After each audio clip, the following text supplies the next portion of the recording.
Hello बच्चों, welcome back to physics classes. जैसे कि हमें पता है कि नीट की प्रिपरेशन में एक बड़ा इम्पॉर्टेंट कंपोनेंट होता है जिसको हम बोलते हैं पी वाई क्यू क्वेश्चंस का प्रॉपर आना आप लोगों के लिए।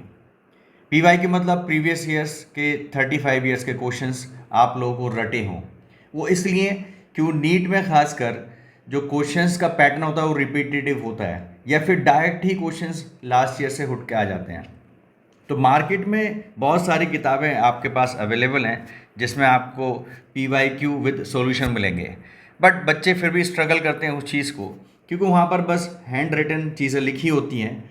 तो उसी चीज़ को ध्यान में रखते हुए मैं आप लोगों के लिए यहाँ पर सारे जितने भी चैप्टर्स फिजिक्स के अंदर हैं उनका सबका video solution with proper explanation यहाँ पर आप लोगों के लिए लेकर आया हूँ। तो चलिए आज का टॉपिक हम स्टार्ट करते हैं। फर्स्ट टॉपिक है अपना यू एन डी एरर्स और मेजरमेंट के ऊपर। तो आपकी स्क्रीन पे ये पहला क्वेश्चन आप लोगों को दिख ही रहा होगा। तो इस क्वेश्चन में क्या है, the angle of 1 minute of arc in radian is equals to, मतलब 1 मिनट जो होता है वो रेडियंस में किसके इक्वल होगा वो यहाँ पर अपने को निकालना है।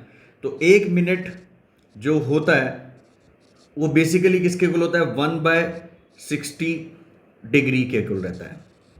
ठीक है, 1/60 डिग्रीज के इक्वल रहता है। अब डिग्रीज को रेडियन में कन्वर्ट करना होता है। हमें पता है कि भाई 1 डिग्री वो कितने रेडियन के इक्वल होता है, π/180 रेड के इक्वल होता है। तो ऊपर हम इसको अगर पुट करेंगे तो 1 मिनट जो हम लोग को मिलेगा वो किसके इक्वल मिलेगा, 1/60 इंटू π/180।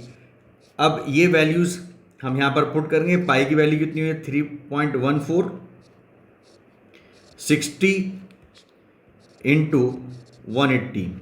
तो जब ये कैलकुलेट करेंगे आप तो आपके पास जो आंसर आएगा वो आंसर कितना हो जाएगा, 2.91 इंटू 10⁻⁻4 रेड। तो फर्स्ट इसका आंसर रहेगा। क्लियर है? तो बहुत आसान सा क्वेश्चन था। चलिए अगले क्वेश्चन पे चलते हैं। नेक्स्ट क्वेश्चन में हमसे पूछ रहा है कि आप यूनिट निकालें थर्मल कंडक्टिविटी का। अब किसी भी फिजिकल क्वांटिटी का अगर अपने को यूनिट निकालना है तो अपने को एक ऐसा फॉर्मूला पता हो जिसमें वो फिजिकल क्वांटिटी आती हो। अब थर्मल कंडक्टिविटी कहाँ पर है भाई, ये हीट ट्रांसफर में आती है। तो मैं एक सिंपल सा यहाँ पर केस लेता हूँ कि भाई अपने पास एक यूनिफॉर्म क्रॉस सेक्शन का रॉड है जिसकी लेंथ L है। ठीक है, और इस एंड पर उसका टेम्परेचर T1 है और इस एंड पर टेम्परेचर T2 है। तो T1 ग्रेटर देन T2 होता है। तो हमें एक चीज़ पता है, जो हीट फ्लो करती है वो हमेशा हायर टेम्परेचर से लोअर टेम्परेचर की तरफ फ्लो करेगी। ठीक है, तो ये यूनिफॉर्म क्रॉस सेक्शन है। इसका क्रॉस सेक्शन यहाँ भी A है और यहाँ भी A है। क्लियर बच्चों? तो यहाँ पर थर्मल कंडक्टिविटी का रोल आता है। ठीक, इसमें क्या फॉर्मूला लगेगा भाई, हमें एक चीज़ पता है कि rate of flow of heat, मतलब यहाँ से जितनी हीट 1 सेकंड में एंटर करेगी उतनी हीट 1 सेकंड में यहाँ से निकलेगी। अब ये dQ/dt के फॉर्मूले में अपने पास थर्मल कंडक्टिविटी का क्या आएगा, फॉर्मूला आएगा। तो dQ/dt किसके इक्वल होती है, अगर आप लोगों को याद हो वो K, यहाँ से क्रॉस सेक्शन एरिया A और डेल्टा T मतलब आपका T1 माइनस T2 और डिवाइड बाय L। समझे क्या? और कभी कभी टेक्निकल भाषा में इस चीज़ को अगर हम लिखेंगे तो KA delta T by L, और delta T by L basically अगर डिफरेंशियल फॉर्म में हम इसको लिखते हैं dt बाय क्या होता है, ये dx होता है। यूजुअली एक नॉन यूनिफॉर्म क्रॉस सेक्शन की बॉडी के लिए इसको हम टेम्परेचर ग्रेडियंट भी बोलते हैं। अब अपने पास एक फॉर्मूला आ गया जिसमें K एग्जिस्ट करता है और ये K ही थर्मल कंडक्टिविटी है। ये K के यहाँ पर दिस इज थर्मल कंडक्टिविटी। अब थर्मल कंडक्टिविटी को कन्वर्ट करते हैं फॉर्मूले में। तो यहाँ से अपने पास जो फॉर्मूला आने वाला है वो फॉर्मूला क्या होगा भाई, dQ/dt। ठीक है, L by delta T by A। तो यहाँ से मेरे पास ये फॉर्मूला आ गया K का। अब यूनिट्स पुट कर जाते हैं। अब यूनिट्स में dQ/dt क्या चीज़ है, ये है rate of flow of heat, मतलब 1 सेकंड में कितनी हीट फ्लो कर रही है, मतलब एनर्जी पर सेकंड। एनर्जी पर सेकंड का मतलब क्या है बच्चे? एनर्जी पर सेकंड इज बेसिकली पावर, और पावर का यूनिट क्या होता है? वॉट। समझे क्या? तो मैं इसको W लिख दूं, ठीक। उसके बाद L क्या है यहाँ पर? L is length. लेंथ का यूनिट क्या रहता है? मीटर, m रहता है। और डेल्टा T का जो SI यूनिट है, मतलब चेंज इन टेम्परेचर, टेम्परेचर का जो SI यूनिट होता है वो कितना रहता है भाई? वो बेसिकली केल्विन होता है। और A एरिया, एरिया का यूनिट, किसी भी चीज़ का एरिया निकालेंगे आप, वहाँ पर बेसिकली डायमेंशन का स्क्वायर होता है। तो डायमेंशन स्क्वायर मतलब मीटर का स्क्वायर। तो यहाँ से ये और ये कैंसिल हो जाएगा। अपने पास जो सिंपल सा यूनिट बचा वो यूनिट क्या हो गया? W/K into M। तो ऊपर अगर इसको लिखेंगे हम लोग, अपने पास क्या आ जाएगा? W/K inverse metre inverse. तो यहाँ पर आप लोगों को कौन सा ऑप्शन दिख रहा है? ऑप्शन C इसका करेक्ट आंसर होगा। क्लियर है? चलिए नेक्स्ट क्वेश्चन पे चलते हैं। नेक्स्ट क्वेश्चन में हमसे बेसिकली पूछा है परमिटिविटी ऑफ फ्री स्पेस की यूनिट क्या रहेगी, मतलब एप्सिलॉन नॉट। अब एप्सिलॉन नॉट किस फॉर्मूले में आता है आप लोग को जब याद होगा, उसी के बाद इस क्वेश्चन को हम अप्रोच कर पाएंगे। तो सिंपल सी बात है भाई, परमिटिविटी जो आती है वो किस में आती है? अगर आप लोग को ध्यान हो, कूलम्स लॉ में आती है। कूलम्स लॉ क्या स्टेट करता है? हमारे पास दो चार्जेस हैं Q1 Q2, इनके बीच में अगर सेपरेशन R है तो ये एक दूसरे पे इक्वल और अपोजिट फोर्स लगाएंगे न्यूटन्स लॉ के हिसाब से, ठीक है ना। तो मैं मान लेता हूँ ये सेम नेचर के फोर्सेस हैं, तो इस पर ये F फोर्स लगाएगा, इस पर भी ये सेम फोर्स लगाएगा अपोजिट डायरेक्शन में। तो जो इस फोर्स की वैल्यू होती है, उस फोर्स के वैल्यू में अपने को एप्सिलॉन नॉट मिलता है। और वो फोर्स किसके इक्वल होता है? अगर याद हो आपको, Q1 Q2 divide by 4 pi epsilon not R square होता है, ठीक है ना। ये बेसिकली मैग्नीट्यूड ऑफ फोर्स बता रहा है यहाँ पर। अब निकाल लेते हैं एप्सिलॉन नॉट की क्या यहाँ पर फॉर्मूला आएगा। पहले फॉर्मूला निकाल लें। एप्सिलॉन नॉट किसके इक्वल होगा भाई? F into 4 pi R square divide by Q1 Q2। ये मेरे पास एप्सिलॉन नॉट का फॉर्मूला आ गया। अब ये फॉर्मूला आ गया, इसमें अपने पास नोन चीज़ें हैं, बस इनके अपने को क्या पुट करने? यूनिट्स पुट करने, और एप्सिलॉन नॉट का वहाँ से अपने को यूनिट मिल जाएगा। फोर्स का यूनिट क्या होता है भाई? फोर्स का यूनिट होता है न्यूटन। तो हम इसको न्यूटन लिख देंगे यहाँ पर। और 4 पाई एक कांस्टेंट है, तो कांस्टेंट R डायमेंशनलेस, तो इस केस में इसका कोई भी यूनिट 4 पाई का होगा नहीं, ठीक है। तो R मतलब यहाँ पर क्या है? डिस्टेंस। तो डिस्टेंस का यूनिट अपने पास क्या होता है? वो मीटर। तो यहाँ पर उसका स्क्वायर है, तो आंसर आ जाएगा मीटर का होल स्क्वायर। डिवाइड बाय नीचे है चार्जेस, तो चार्ज इंटू चार्ज, तो चार्ज का स्क्वायर हो जाएगा, और चार्ज का यूनिट होता है कूलम, तो कूलम का यहाँ पर स्क्वायर हो जाएगा। क्लियर बच्चों? तो अपने पास यहाँ पर जो गिवन ऑप्शन से आंसर होगा वो होगा B। क्लियर बच्चों? बड़े हलवे क्वेश्चंस आते हैं नीट के अंदर इसी तरीके से। और आज के टाइम में अगर मैं आप लोगों को बोलूँ, UND एक बड़ा ही इंपॉर्टेंट रोल प्ले करता है किसके अंदर? नीट के अंदर। पिछले 2 साल से अगर आप देखोगे तो कम से कम 2 क्वेश्चन तो पर्टिकुलरली इस चैप्टर से आते ही आते हैं, ठीक है। चलिए नेक्स्ट क्वेश्चन पे चलते हैं। तो नेक्स्ट क्वेश्चन है अपने पास प्लैंक कांस्टेंट का ऐसा यूनिट निकालना है अपने को। द वैल्यू, अच्छा सॉरी, वैल्यू निकालनी है प्लैंक कांस्टेंट की। अब प्लैंक कांस्टेंट की जो वैल्यू हम लोगों को मिली थी वो फोटो इलेक्ट्रिक इफेक्ट से मिली थी। अगर आप लोगों को याद हो तो फोटो इलेक्ट्रिक इफेक्ट में जो एक इक्वेशन मात्र होती है अपने सामने, वो क्या होती है? K max equals to energy incident on the metal surface minus work function of that particular metal surface, मतलब E माइनस फाई के इक्वल। तो यहाँ अगर याद हो भाई, K max ये एनर्जी इंसिडेंट H न्यू होता है, और यहाँ पर ये जो अपने पास वर्क फंक्शन होता है वो H न्यू TH होता है, ठीक है। तो यहाँ से अगर याद हो आप लोगों को, जब हम K max और H का ग्राफ ड्रॉ करते हैं, तो हर मेटल के लिए अगर हम देखेंगे, कोई भी मेटल हो, मेटल 1 2 3, ये M1 के लिए है, ये M2 के लिए है, ये M3, 3 डिफरेंट मेटल्स के लिए मैंने यहाँ पर ड्रॉ किया। तो यहाँ से अगर हम बेसिकली इनका तीनों मेटल के लिए इस पर्टिकुलर ग्राफ में इस लाइन का स्लोप देखेंगे तो अपने को कांस्टेंट मिला था, ठीक है ना। अब वही जो स्लोप होता है इस पर्टिकुलर लाइन का, इन तीनों लाइंस का, वो स्लोप बेसिकली एच के बराबर आया था, अगर थोड़ा सा आपको याद हो, क्या, फोटो इलेक्ट्रिक इफेक्ट, ठीक है। तो यहाँ पर वैल्यू कांस्टेंट रहती है, वो एक्सपेरिमेंटल वैल्यू है, ठीक है। और यहाँ से एच की जो वैल्यू है वो होती है आपकी 6.63 इंटू 10⁻⁻34 जूल्स सेकेंड, ठीक है। तो इसका जो आंसर रहेगा वो क्या रहेगा, अपना डी रहेगा। करना एक सिस्टम से दूसरे सिस्टम में बेसिकली एक फिजिकल क्वांटिटी की वैल्यू को चेंज करना है। तो ऐसे केस में हमें याद होगा, कोई भी फिजिकल क्वांटिटी अगर हमारे पास है, ठीक है, वो तो चेंज होगी नहीं, अगर फोर्स है तो फोर्स ही रहेगी। तो उसमें बेसिकली दो कंपोनेंट्स होते हैं, एक एन यू। एन क्या होता है वहाँ पर, वो उसकी न्यूमेरिकल वैल्यू रहती है उस पर्टिकुलर सिस्टम में, यू उसका यूनिट है, ठीक है। अब मान लीजिए मुझे एक सिस्टम से दूसरे सिस्टम में कन्वर्ट करना है और हमें पता है कि physical quantity will remain constant, तो N1 U1 क्या लिख सकते हैं हम उसको, N2 U2 लिख सकते हैं।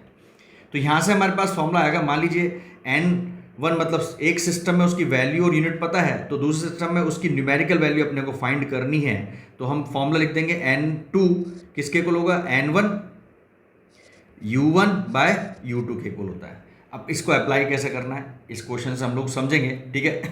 तो ये N2 की जो वैल्यू रहती है वो कहती है भाई N1 U1 मतलब उस पर्टिकुलर सिस्टम में आप क्या निकालें, उसका डायमेंशनल फॉर्मूला निकालें। अब जैसे इस पर्टिकुलर केस में फोर्स है, ठीक है ना, तो यहाँ से फॉर्मूला क्या रहेगा भाई, M1 बाय M2 उसकी पावर कुछ x, और L1 बाय L2 उसकी पावर y, और T1 बाय T2 उसकी पावर उसमें कितनी होगी, z। डायमेंशन तो चेंज होगी नहीं, ठीक है। अब जैसे हमारे पास क्या है, फोर्स है, तो फोर्स का डायमेंशनल फॉर्मूला क्या होता है भाई, M L T minus two. अरे होता नहीं होता है बच्चों। तो इस पर्टिकुलर केस में क्या हो जाएगा, एक्स की जो वैल्यू हो जाएगी वो हो जाएगी 1, वाई की भी वैल्यू कितनी हो जाएगी अपने पास 1 आएगी, और जेड की वैल्यू भी कितनी आएगी, -2 आएगी। हमें इनकी डायमेंशन मिल गई। अब M1 M2 क्या है, M1 है जिस सिस्टम से अपने को कन्वर्ट करना है, मतलब नॉन सिस्टम जो है, नॉन सिस्टम में जो अपने पास वैल्यूज़ हैं उसमें मास की वैल्यू, लेंथ की वैल्यू और टी की वैल्यू क्या है, M2 है। M2 है जिस सिस्टम में अपने को कन्वर्ट करना है, तो उस सिस्टम में मास की वैल्यू M2, और उस सिस्टम में L2 इज लेंथ की वैल्यू, और T2 इज उस सिस्टम में जिस सिस्टम में कन्वर्ट करना है टाइम की वैल्यू। तो इस सिस्टम में, इस क्वेश्चन में अगर देखें हम लोग, तो वो बेसिकली N1 मतलब N1 को 1 ही यहाँ पर कंसिडर कर रहा है। और यहाँ से अगर हम देखेंगे तो मास क्या दे रखा है उस सिस्टम में भाई, मास 10 ग्राम लिया उसने, ठीक है। अब उसको हमने को किस में कन्वर्ट करना है, किस में कन्वर्ट करना है, रेस्पेक्टिवली।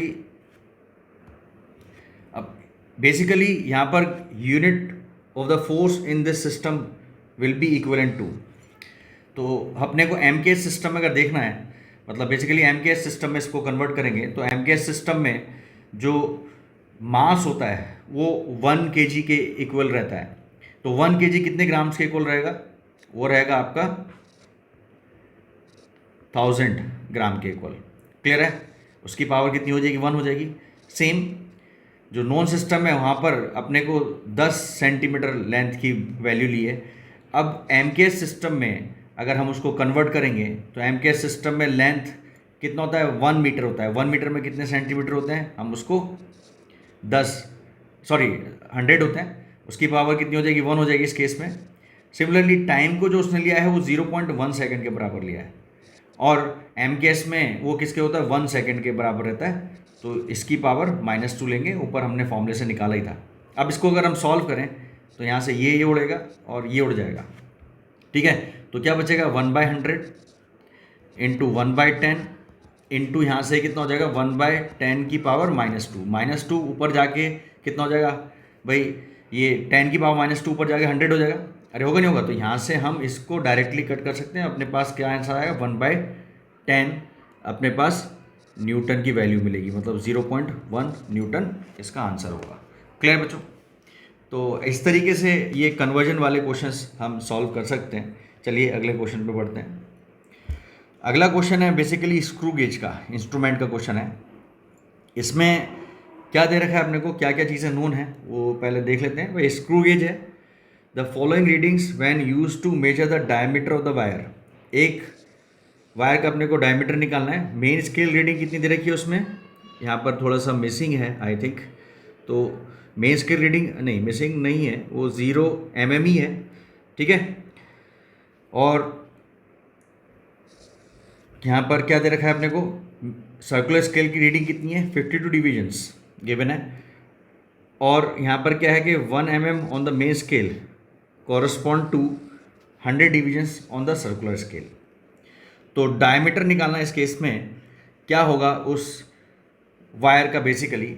अब लीस्ट काउंट में अपने को ये पता हो कि भाई रीडिंग कैसे निकालनी है, तो reading on the main scale क्या होता है, sorry reading of the screw gauge. तो स्क्रू गेज की रीडिंग होती है बेसिकली भाई main scale reading MSR plus least count into circular scale reading CSR, ठीक है। अपने को ये फॉर्मूला बेसिकली यहाँ पर अप्लाई करना है इस पर्टिकुलर क्वेश्चन में। तो यहाँ पर अपने को क्या क्या नोन है वो एक बार नोट कर लेते हैं। MSR किसके इक्वल गिवन है, MSR है अपने पास 0 mm, ठीक है। उसके बाद अपने को क्या गिवन है इसमें, CSR गिवन है, सर्कुलर स्केल रीडिंग किसके इक्वल है, यहाँ पर गिवन है अपने को 52 डिवीजन्स के इक्वल है, ठीक है। अब 52 डिवीजन्स के इक्वल उसकी अपने पास यहाँ पर रीडिंग आ रही है। अब लीस्ट काउंट का मतलब क्या होता है ये समझें आप लोग। लीस्ट काउंट होता है भाई basically pitch upon basically number of divisions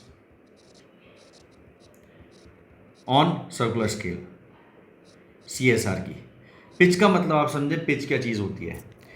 तो पिच होती है कि एक पूरा चक्कर घुमाने में सर्कुलर स्केल को वो मेन स्केल पे आगे कितना बढ़ा या अंदर कितना गया, ठीक है। मतलब जैसे इसको कैसे समझें आप, आपका जैसे एक स्क्रू है, स्क्रू को आप पूरा एक चक्कर घुमा दें, तो अगर उसको आप टाइट कर रहे होंगे तो वो कितना अंदर गया होगा, और उसको खोल रहे होंगे तो बाहर कितना आएगा, वो चीज़ की पिच होती है। और अगर आप बेसिकली उस स्क्रू को खोलेंगे और बाहर निकाल के देखेंगे तो पिच बेसिकली अगर मैं बताऊं सीधी सीधी भाषा में, उसके 2 थ्रेड्स जो होते हैं उनके बीच का गैप क्या कहलाता है, पिच कहलाता है। समझे क्या। तो यहाँ पर हम पिच निकाल सकते हैं। इन्फॉर्मेशन गिवन है, क्या गिवन है कि भाई 1 mm on main scale correspond to 100 divisions on the circular scale. तो यहाँ से हम क्या निकाल लेंगे, लीस्ट काउंट हो जाएगा भाई 1 mm, वो आगे किसके 100 डिवीजन्स के इसका, तो सीधा सीधा कितना हो जाएगा अपने पास आंसर उसका 0.01 mm, इसका मुझे लीस्ट काउंट मिल जाएगा। अब वैल्यूज पुट कर देते हैं। तो रीडिंग जो हमें मिलेगी वो रीडिंग किसके इक्वल आएगी, 0 + 0.01 इंटू यहाँ से क्या होगा 52 के इक्वल रहेगा, ठीक है। तो ये जो आंसर आ जाएगा इसमें कितना आ जाएगा 0.52 mm, ठीक है। अब क्यों आंसर यहाँ पर सेंटीमीटर्स में है तो इसको अगर हम सेंटीमीटर में कन्वर्ट करेंगे तो क्या होगा 0.052 सेंटीमीटर हमारा आंसर आ जाएगा। तो अपना करेक्ट आंसर क्या है वो डी होगा इस पर्टिकुलर क्वेश्चन में, ठीक है। चलिए नेक्स्ट क्वेश्चन पे चलते हैं। Next question basically relative error का है। तो परसेंटेज रिलेटिव एरर निकालना है। अब कैसे निकालना होता है थोड़ा सा इसको समझें। यहाँ पर इसमें कुछ एक क्लॉक के टाइम पीरियड्स उसने क्या करें कैलकुलेट किए, 5 रीडिंग लिए उसकी। अब इसमें उसने निकालने के लिए बोला भाई रिलेटिव एरर क्या हो सकता है, इसमें आप मुझे फाइंड करके बताएं। तो बड़े सिंपल से स्टेप होते हैं। तो अपने को सबसे पहले क्या करना है, इसकी एक मीन वैल्यू निकालनी है टाइम पीरियड की। कुछ स्टेप्स हैं। पहले स्टेप में अगर ऐसा क्वेश्चन कहीं भी आया आपके पास तो मीन वैल्यू मतलब बेस्ट वैल्यू जो हो सकती है इन ऑब्जर्वेशन में वो निकालते हैं। तो वो मीन हम लेते हैं। तो एवरेज जो रहेगा टी का वो किसके इक्वल होगा भाई, T1 plus T2 plus T3 plus T4 plus T5 divide by 5 के इक्वल होगा। तो यहाँ से अगर लिखें हमारे पास क्या क्या है, 1.25 plus 1.24 plus 1.27 plus 1.21 plus 1.28 divide by ये आ जाएगा अपने पास 5।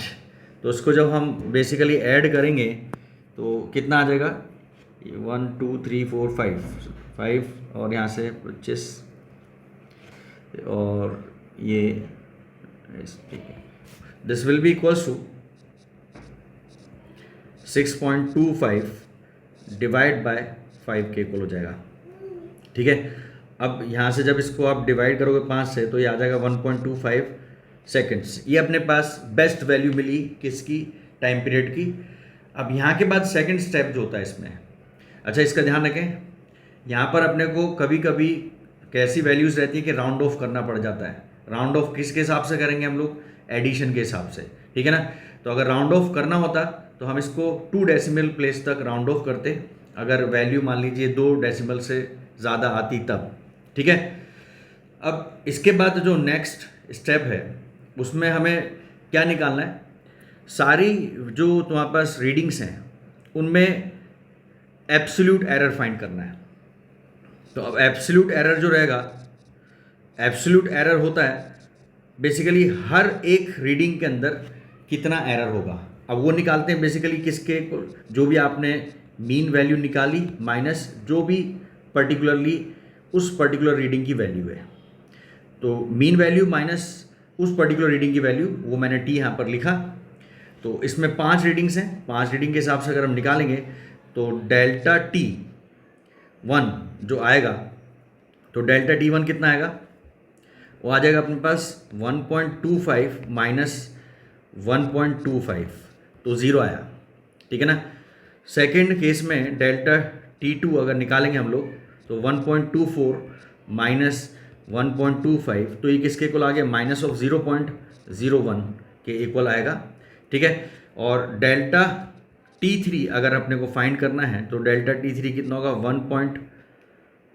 मैंने उल्टा कर दिया, ये 1.25 माइनस 1.24 होना था, तो ये प्लस में आएगी वैल्यू 0.01 होगा। और अगला क्या है, 1.25 माइनस 1.27, ये आएगा माइनस ऑफ 0.02। उसके बाद डेल्टा T4 की जो वैल्यू होगी 1.25 माइनस कितना होगा 1.21, तो ये आ गया बेसिकली 0.04, ठीक है। उसके बाद डेल्टा T5 जो अपने को मिलेगा वो डेल्टा T5 फिफ्थ वैल्यू क्या, 1.28, 1.25 minus 1.28 and that will be equals to minus of 0.03। देखिए एब्सोल्यूट एरर 0 नेगेटिव कुछ भी हो सकता है, ठीक है, तो उससे अपने को कोई तकलीफ नहीं है। अब अगला स्टेप जो रहता है ऐसे क्वेश्चंस में, अपने को क्या निकालना होता है, बेसिकली मीन एब्सोल्यूट एरर निकालना है। मीन मतलब यहाँ पर इनका डेल्टा T का एवरेज वैल्यू, ठीक है। तो वैसा जब निकालते हैं तो हम उनका मॉड लेते हैं, delta T1 mod plus delta T2 का मॉड प्लस डेल्टा T3 का मॉड प्लस डेल्टा T4 का मॉड प्लस डेल्टा T5 का mod divide by 5। Average value ले रही है इन ऊपर वाली वैल्यूज़ का सब। ये कितना आएगा भाई, 0 plus 0.01 plus 0.02 plus 0.04 plus 0.03 divide by 5 हो गया। क्लियर बच्चों। तो यहाँ से जब हम कैलकुलेट 5 3 और 4 7 2 9 1 10 मतलब आंसर आ जाएगा 0.1/5। तो जब इसको डिवाइड करेंगे 5 से तो ये कितना आ जाएगा 0.02 सेकेंड्स। अच्छा, इस स्टेप में भी अपने को राउंड ऑफ करना होता है, वो भी कैसे, 2 डेसिमल प्लेस तक करना। मान लीजिए 2 से ज़्यादा डेसिमल प्लेस आते डिवाइड करने के बाद, तो यहाँ भी अपन राउंड ऑफ करते हैं बेसिकली इस स्टेप में, ठीक है। ये मिल गया क्या, इसका मीन एब्सोल्यूट एरर। अब अगली स्टेप होती है, हमें क्या निकालना है भाई, रिलेटिव एरर निकालना है। तो रिलेटिव एरर क्या होता है, बेसिकली डेल्टा T की एवरेज वैल्यू डिवाइड बाय उसकी T की मीन वैल्यू, ठीक है, ये मुझे क्या देता है, रिलेटिव एरर देता है। और परसेंटेज एरर अगर निकालना हो, रिलेटिव परसेंटेज एरर, तो वो कितना होगा, डेल्टा टी का एवरेज डिवाइड बाय टी का एवरेज इंटू 100। तो इसमें हमसे जो बोला है, उसने बोला है कि भाई इसका रिलेटिव परसेंटेज एरर निकाल के बताएं, तो 0.02 डिवाइड बाय यहाँ से अपने पास जो वैल्यू आई थी, मेन वैल्यू कितनी आई थी, 1.25 इंटू 100। ठीक है, जब ये कैलकुलेट करेंगे तो अपने पास जो वैल्यू आएगी वो वैल्यू कितनी आएगी, इसमें हम देख लेते हैं भाई, 2 से 2 उड़ा दो। ठीक है, तो ये 200 बाय बेसिकली 125 इसकी वैल्यू होगी। तो यहाँ अगर देखोगे तो बेसिकली भाई ये कितने से जाएगा, अगर इसको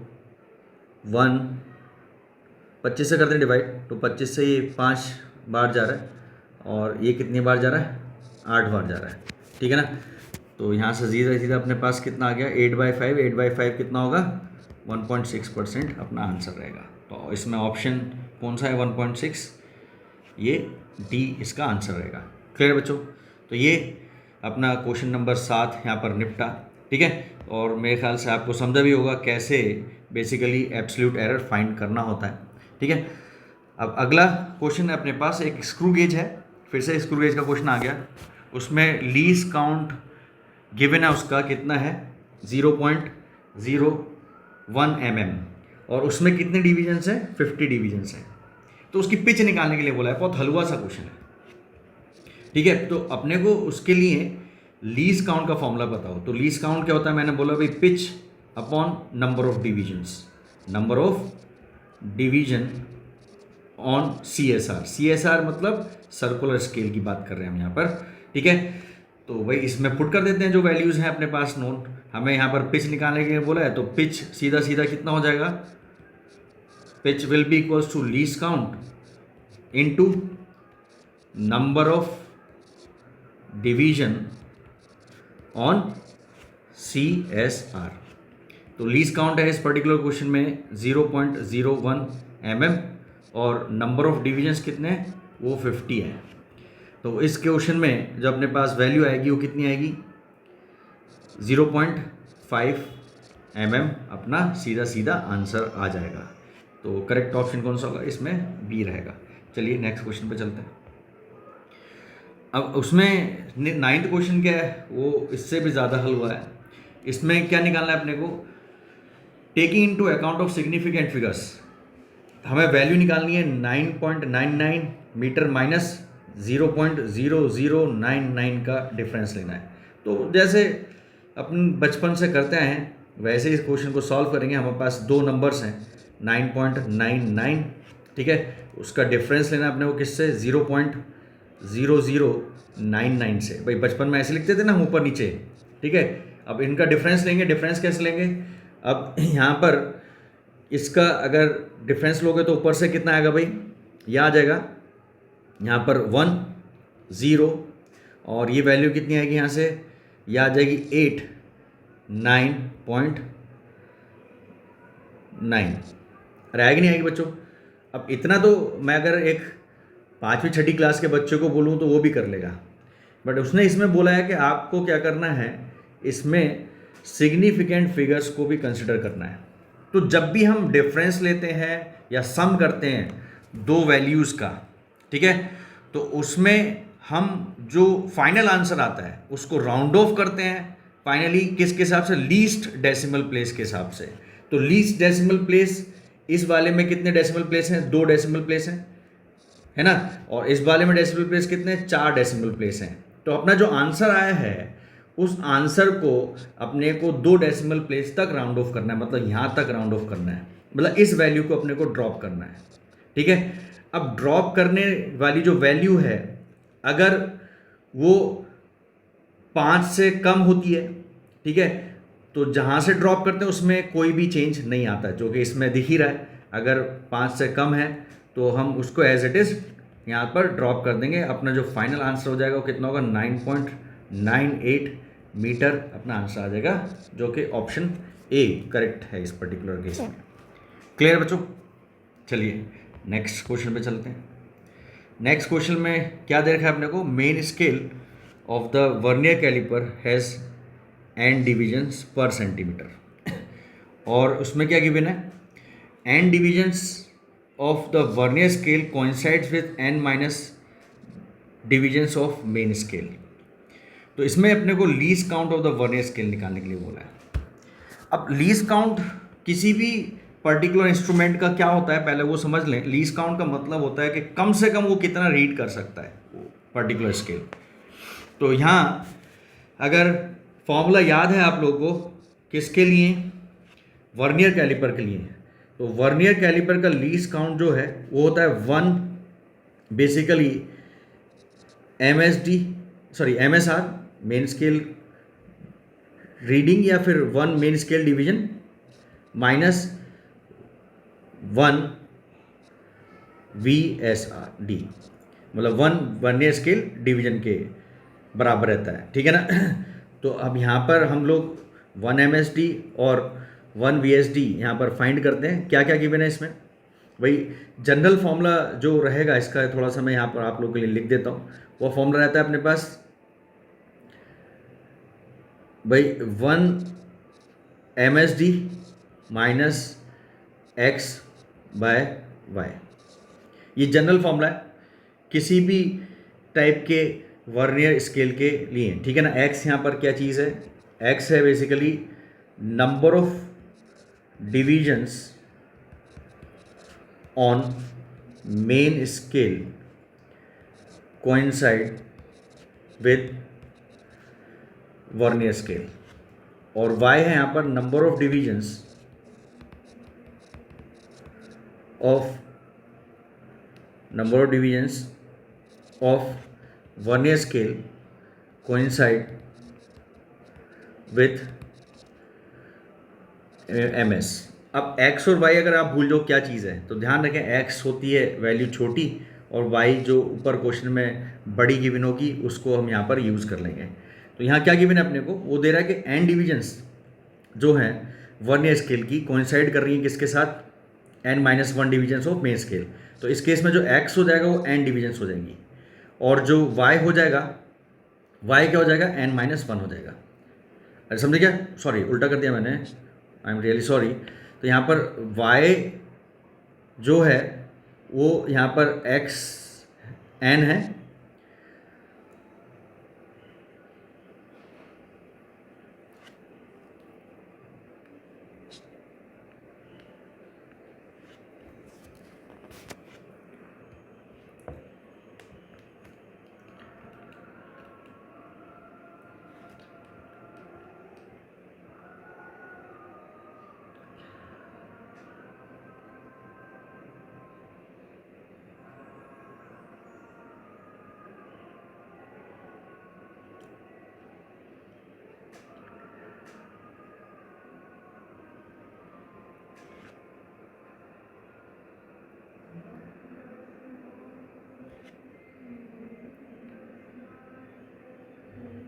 अब यहाँ पर अपने को इसके फॉर्मूला यूज़ करना है, बड़ा सिंपल सा फॉर्मूला होता है। ऐसे केस में फॉर्मूला जो हम यूज़ करेंगे वो रीडिंग का फॉर्मूला रहेगा, रीडिंग ऑन वर्नियर स्केल या वर्नियर स्केल की जो रीडिंग है वो होती है basically main scale reading MSR plus भाई CSR सर्कुलर स्केल की रीडिंग इनटू यहाँ पर लीस्ट काउंट, और अगर ज़ीरो एरर है तो यहाँ पर अगर नेगेटिव ज़ीरो एरर है तो उसको हम प्लस करते हैं, तो यहाँ पर हम ज़ीरो एरर लिख देते हैं, ठीक है ना। अगर नेगेटिव ज़ीरो एरर है तो उसकी वैल्यू यहाँ पर हम प्लस करेंगे, और ये पॉजिटिव ज़ीरो एरर होता है हम इसको माइनस करते हैं।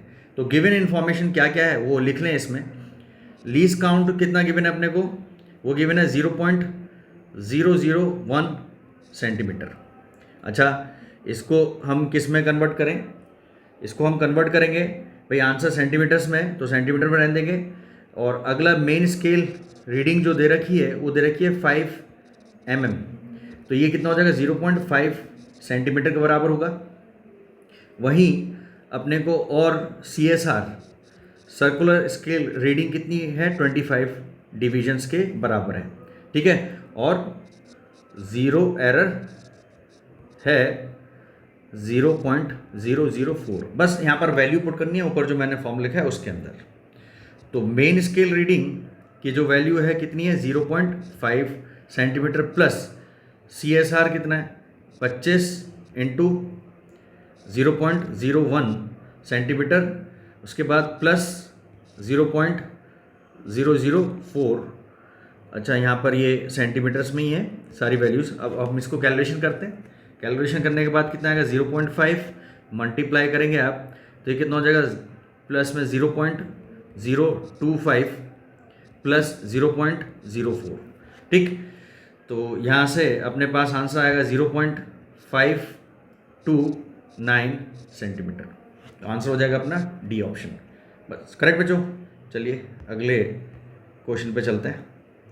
अगला क्वेश्चन में आपको एक फिजिकल क्वांटिटी दे रखी है और वो कुछ पावर इस पर डिपेंड कर रहा है कुछ फिजिकल क्वांटिटी की। ठीक है, तो जो फिजिकल क्वांटिटी है यहाँ पर अपने पास P है और ये कितना गिवन है AQ B² upon C into D. अपने को परसेंटेज एरर की वैल्यू कैलकुलेट करने के लिए बोला है P के अंदर क्या होगा, समझे क्या। तो ऐसे केस में कभी भी अगर जो क्वांटिटीज़ हैं वो कुछ पावर के लिए रेज होती हैं और हमसे मैक्सिमम एरर निकालने के लिए बोले क्वेश्चन के अंदर, तो सिंपल सा बड़ा आसान सा एक फॉर्मूला यूज़ करना है अपने को। जैसे इस केस में क्या है भाई delta P by P into 100, मतलब परसेंटेज एरर इन P वो किसके कुल होगा, जो भी पावर A की है, इस केस में 3 into percentage error in A, मतलब A by A into 100 plus 2 into percentage error in B, उसके बाद प्लस C की पावर कितनी है भाई -1। मैंने बोला अगर मैक्सिमम निकालना है तो उसको भी अपने को प्लस ही करना है, तो इसकी पावर कितनी है 1 into delta C by C into 100 plus यहाँ से क्या आ जाएगा 1 into delta D by D into 100। रख लिया बच्चों। अब यहाँ सिंपल सा अपने को जो परसेंटेज एरर गिवन है गिवन फिजिकल क्वांटिटीज़ में वो पुट कर देना है, अपने पास आंसर आ जाएगा 3 इंटू A में कितना गिवन है, A में 1% गिवन है 1, और B में कितना गिवन है 2% गिवन है, और C में कितना गिवन है वो 3% गिवन है, और D में कितना गिवन है वो 4% गिवन है। तो आंसर हो जाएगा 3 प्लस 4 प्लस 3 प्लस 4 7 और 7, इसका आंसर हो जाएगा 14%। तो अपना आंसर क्या आ गया इसमें ऑप्शन ए हो जाएगा। क्लियर बच्चों। चलिए नेक्स्ट क्वेश्चन पे चलते हैं। अगला क्वेश्चन है if the error in the measurement of radius of sphere is 2% then the error in the determination of volume of the sphere कितना होगा। ठीक है ना, तो बोल रहा है कि 2% उसके रेडियस में अपने को एरर गिवन है और अपने को निकालना है एरर किसके अंदर, उसके वॉल्यूम के अंदर। तो बहुत सिंपल सी बात है, पीछे जैसे हमने फॉर्मूला यूज़ किया था, अपने को पता हो कि वॉल्यूम कैसे डिपेंड करता है रेडियस के ऊपर, और वो फॉर्मूला कितना होता है इस पर्टिकुलर केस में 4/3 पाई आर क्यूब। अरे होगा ना बच्चों। अब भाई 4 पाई तो कांस्टेंट है, आर की तीसरी पावर पर डिपेंड कर रहा है नहीं कर रहा है। तो ऐसे केस में मैंने अभी पीछे बताया अपने को delta V by V into 100, मतलब परसेंटेज एरर इन वॉल्यूम किसके कुल होगा, जो भी रेडियस की पावर है, इस केस में 3 है, into percentage error of radius. Clear बच्चों। तो यहाँ पर डायरेक्टली वैल्यू पुट करते हैं हम लोग। ये delta R by R into 100 कितना दे रखा है अपने को 2%, तो आंसर कितना आ जाएगा 6% आ जाएगा। क्लियर है, ये हो गया अपना इस पर्टिकुलर क्वेश्चन का आंसर। अब नेक्स्ट क्वेश्चन देखिए। नेक्स्ट क्वेश्चन में क्या बोल रहा है, density of the cube is measured by measuring its mass and length of its side. If the maximum error in the measurement of the mass 4% है और लेंथ में कितना है 3% गिवन है, तो maximum error in the measurement of density बताना है अपने को। तो भाई पहले ये देखें मास डेंसिटी में क्या रिलेशन रहता है, क्योंकि क्यूब है। ठीक है, तो डेंसिटी तो जनरल फॉर्मूला जो हम यूज़ करते आए हैं वही रहता है भाई, rho will be mass upon volume. किसी भी एक पर्टिकुलर हमारे पास बॉडी के लिए यही फॉर्मूला रहता है। तो रो इस केस में कितना हो जाएगा भाई, m/वॉल्यूम इसका। अब यहाँ पर क्यूब है तो क्यूब का वॉल्यूम क्या होता है, एल क्यूब के बराबर आता है। अरे आएगा नहीं आएगा, हाँ हूँ बोले, ठीक है। तो अपने पास क्या आ गया भाई, एम बाई एल क्यूब, इसका आंसर आ गया। अब बड़ी सिंपल सी बात, पीछे वाला फॉर्मूला ही यूज़ करना है। परसेंटेज एरर इन डेंसिटी किसके इक्वल होगा भाई, मास का परसेंटेज एरर इंटू उसकी जो भी पावर है, तो इस केस में 1 है, तो delta M by M into 100 plus, अब मैक्सिमम एरर की बात कर रहा है, मैंने बोला नीचे ऑल दो पावर्स की कितनी है, -3 है, पर अगर मैक्सिमम करना है अपने को हमेशा सबकी पावर्स अपने को प्लस लेके ही कंसिडर करना है, ठीक है। तो यहाँ से क्या आएगा 3 into delta L by L into 100, सीधा सीधा उनकी जो भी पावर्स हैं उनसे मल्टीप्लाई कर देंगे उनके परसेंटेज एरर को। तो यहाँ पर अपने को गिवन है कि मास में परसेंटेज एरर 4 है और लेंथ में परसेंटेज एरर कितना है, 3 है, तो 4 + 3 इंटू 3, ये कितना आ गया यहाँ से आंसर, इसका कितना हो जाएगा बच्चों, 10% इसका आंसर रहेगा, ठीक है ना। 10 थोड़ी होगा, कितना होगा, 3 इंटू 3 9 हो गया, 9 इंटू 4 कितना हो जाएगा, +4 13%। तो 13% बेसिकली क्या होगा, इसका आंसर रहेगा ऑप्शन डी करेक्ट आंसर है। चलिए अगले क्वेश्चन पे चलते हैं। तो यहाँ भी अपने से सेम ही दोबारा से कॉन्सेप्ट पे क्वेश्चन आया। अब देखो ये कॉन्सेप्ट पे कितनी बार क्वेश्चन आया हुआ है, बार बार रिपीटेटिवली एक ही टाइप के क्वेश्चंस आप देख रहे हो यहाँ पर, और ऐसा ही होता है नीट के अंदर, ठीक है। तो percentage error in the measurement of mass और स्पीड गिवन अपने को, मास के अंदर 2% है, स्पीड के अंदर 3% है। एरर इन काइनेटिक एनर्जी निकालना है, तो काइनेटिक एनर्जी का अपने को फॉर्मूला पता हो, 12mv² होता है। तो परसेंटेज एरर इन के किसके इक्वल होगा भाई, हाफ तो कांस्टेंट है, उसमें तो कोई एरर रहना नहीं है, तो पावर ऑफ मास जो कि 1 है into percentage error of mass plus 2 into percentage error in उसकी स्पीड। तो वैल्यूज़ यहाँ सब्स्टिट्यूट करते हैं डायरेक्टली, 2 + 2 इंटू 3, तो 2 इंटू 2 कितना होता है भाई 6, और +2 8%, इसका आंसर मिल जाएगा अपने पास, थर्ड इसका आंसर हो जाएगा। अब देखो 3-4 क्वेश्चन सेम ही कॉन्सेप्ट पे बार बार अपने से पूछे गए हैं, ठीक है ना। चलिए नेक्स्ट क्वेश्चन पे चलते हैं।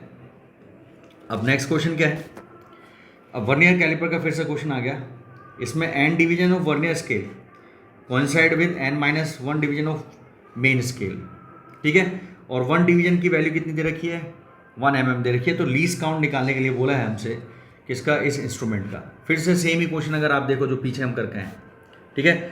अब इसको सॉल्यूशन भाई लीस्ट काउंट क्या होता है अभी पीछे बताया, जनरल फॉर्मूला याद रखें आप वर्नियर कैलिपर के लिए, 1 मेन स्केल डिवीजन की वैल्यू 1 माइनस यहाँ पर क्या होगा x/y। अब x और y क्या है पीछे मैं बता चुका हूँ, x है बेसिकली मेन स्केल की कितनी डिवीजन्स सब वर्नियर स्केल के डिवीजन के बराबर हैं, और y क्या है वर्नियर स्केल की कितनी डिवीजन्स मेन स्केल के बराबर हैं, ठीक है। अब मैंने बोला भी था कि भूल जाओ कि x y क्या है, तो ध्यान रखें x होता है छोटा और y होती है बड़ी वैल्यू। तो इस केस में अगर x देखोगे तो x किसके इक्वल आ जाएगा, वो n के बराबर आ जाएगा, सॉरी n-1 के बराबर आ जाएगा, और जो y हो जाएगा वो किसके इक्वल हो जाएगा, वो n के इक्वल होगा। और 1 MSD यहाँ पर क्या गिवन है, 1 mm के इक्वल अपने को नोन है, तो डायरेक्टली फॉर्मूले में पुट कर दें बच्चे। तो 1 mm 1 माइनस यहाँ से क्या हो जाएगा n-1/n। अरे क्लियर है, तो यहाँ से 1 mm n-n + 1/n के इक्वल होता है। यहाँ से ये और ये उड़े हैं, और कितना आ जाएगा आंसर, सिंपल सा 1/n इसका आंसर हो जाएगा। क्लियर बच्चों, तो अपने पास आंसर क्या आया, 1/n mm आया।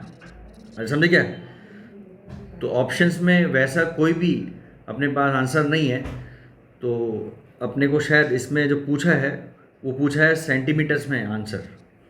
तो सेंटीमीटर में इसको कन्वर्ट करोगे तो आप 10 और इसको क्या कर दें, डिवाइड कर दें, तो 10n अपने पास क्या हो जाएगा, इसका आंसर हो जाएगा।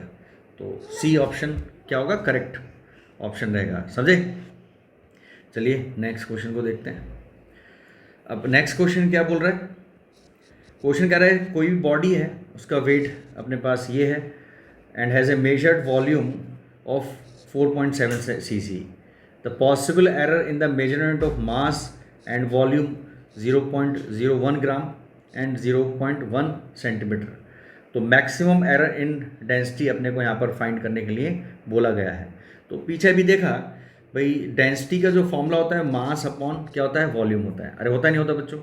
तो फिर से वही अपने को मैक्सिमम एरर की बात कर रहा है, delta rho bye rho into 100, ये परसेंटेज एरर इन डेंसिटी किसके इक्वल होगा, पावर ऑफ मास एक है, तो percentage error in mass plus, अब यहाँ से क्या हो जाएगा भाई, percentage error in volume into उसकी पावर, इसकी पावर यहाँ पर कितनी है, वो 1 कंसिडर करेंगे, तो यहाँ से हो जाएगा delta V by V into 100। अरे क्लियर बच्चों? अब कैलकुलेशंस करनी है इसमें अपने को। डेल्टा M क्या है, बेसिकली एरर किसके अंदर, मास के अंदर। वो कितना गिवन है, 0.01 ग्राम, और मास की वैल्यू कितनी है, 22.42 रहेगी इंटू 100, ठीक। प्लस अब यहाँ से अगर हम देखेंगे तो वॉल्यूम में एरर कितना है, 0.1, और वॉल्यूम कितना है, 4.7 इंटू 100। अरे क्लियर है? तो अब यहाँ से हम अगर कैलकुलेशंस करेंगे तो कैलकुलेशंस कर लेते हैं एक बार। अब यहाँ पर अगर हम कैलकुलेट करें इसको, तो ये अप्रॉक्सीमेटली जो आएगा, इसकी वैल्यू आएगी आपके पास 0.0042 के आसपास, और ये 44 साइड सॉरी, और ये कितना होगा, ये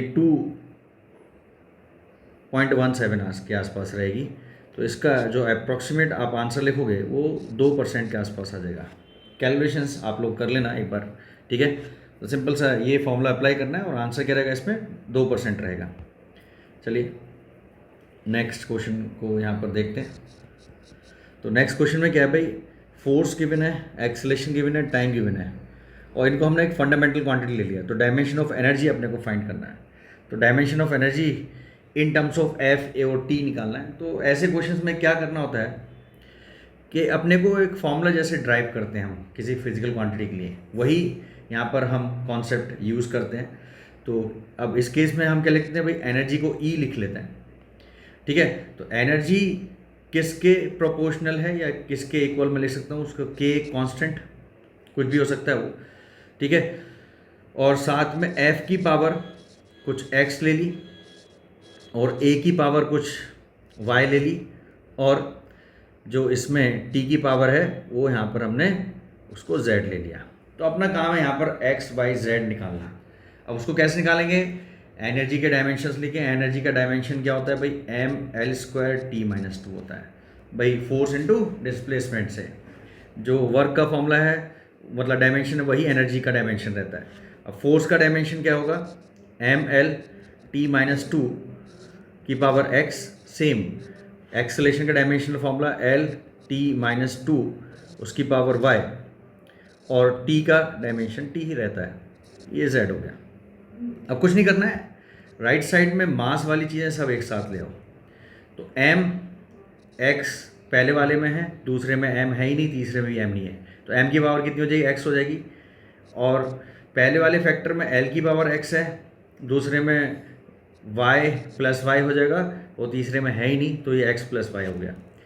अब t की पावर पहले वाले में -2x है, दूसरे में -2y है, और तीसरे में z के इक्वल है, ठीक है। तो m1L2 -2, लेफ्ट साइड और राइट साइड में इनकी पावर्स सिंपल से अपने को इक्वेट करनी है। तो लेफ्ट साइड से अगर देखो तो x की वैल्यू कितनी आ जाएगी, 1 आ जाएगी, और x प्लस वाई की जो वैल्यू आ जाएगी वो 2 आ जाएगी। अरे आएगी नहीं आएगी, ठीक है। तो यहाँ पर अगर हम देखते हैं तो y की वैल्यू भी अपने को कितनी मिल जाएगी, 1 मिल जाएगी। अब t की पावर्स इक्वेट करेंगे तो -2x -2y -z वो आ गया -2 के इक्वल, ठीक है ना। वैल्यूज़ सब्स्टिट्यूट करें, -2 -2 रहेगा, ये भी -z ये -2, तो यहाँ से ये और ये उड़ जाएगा, z की वैल्यू कितनी आ जाएगी अपने पास, -2 आ जाएगी। मतलब अगर मैं यहाँ पर फॉर्मूला लिखूँ तो फॉर्मूला अपने पास जो आएगा वो फॉर्मूला क्या होगा भाई, f की पावर कितनी है, 1 है, y की मतलब बेसिकली a की पावर वो भी 1 हो जाएगी, और t की पावर -2 हो जाएगी। तो ऐसा कहीं ऑप्शन इन ऑप्शंस में तो दिख नहीं रहा अपने को, ठीक है।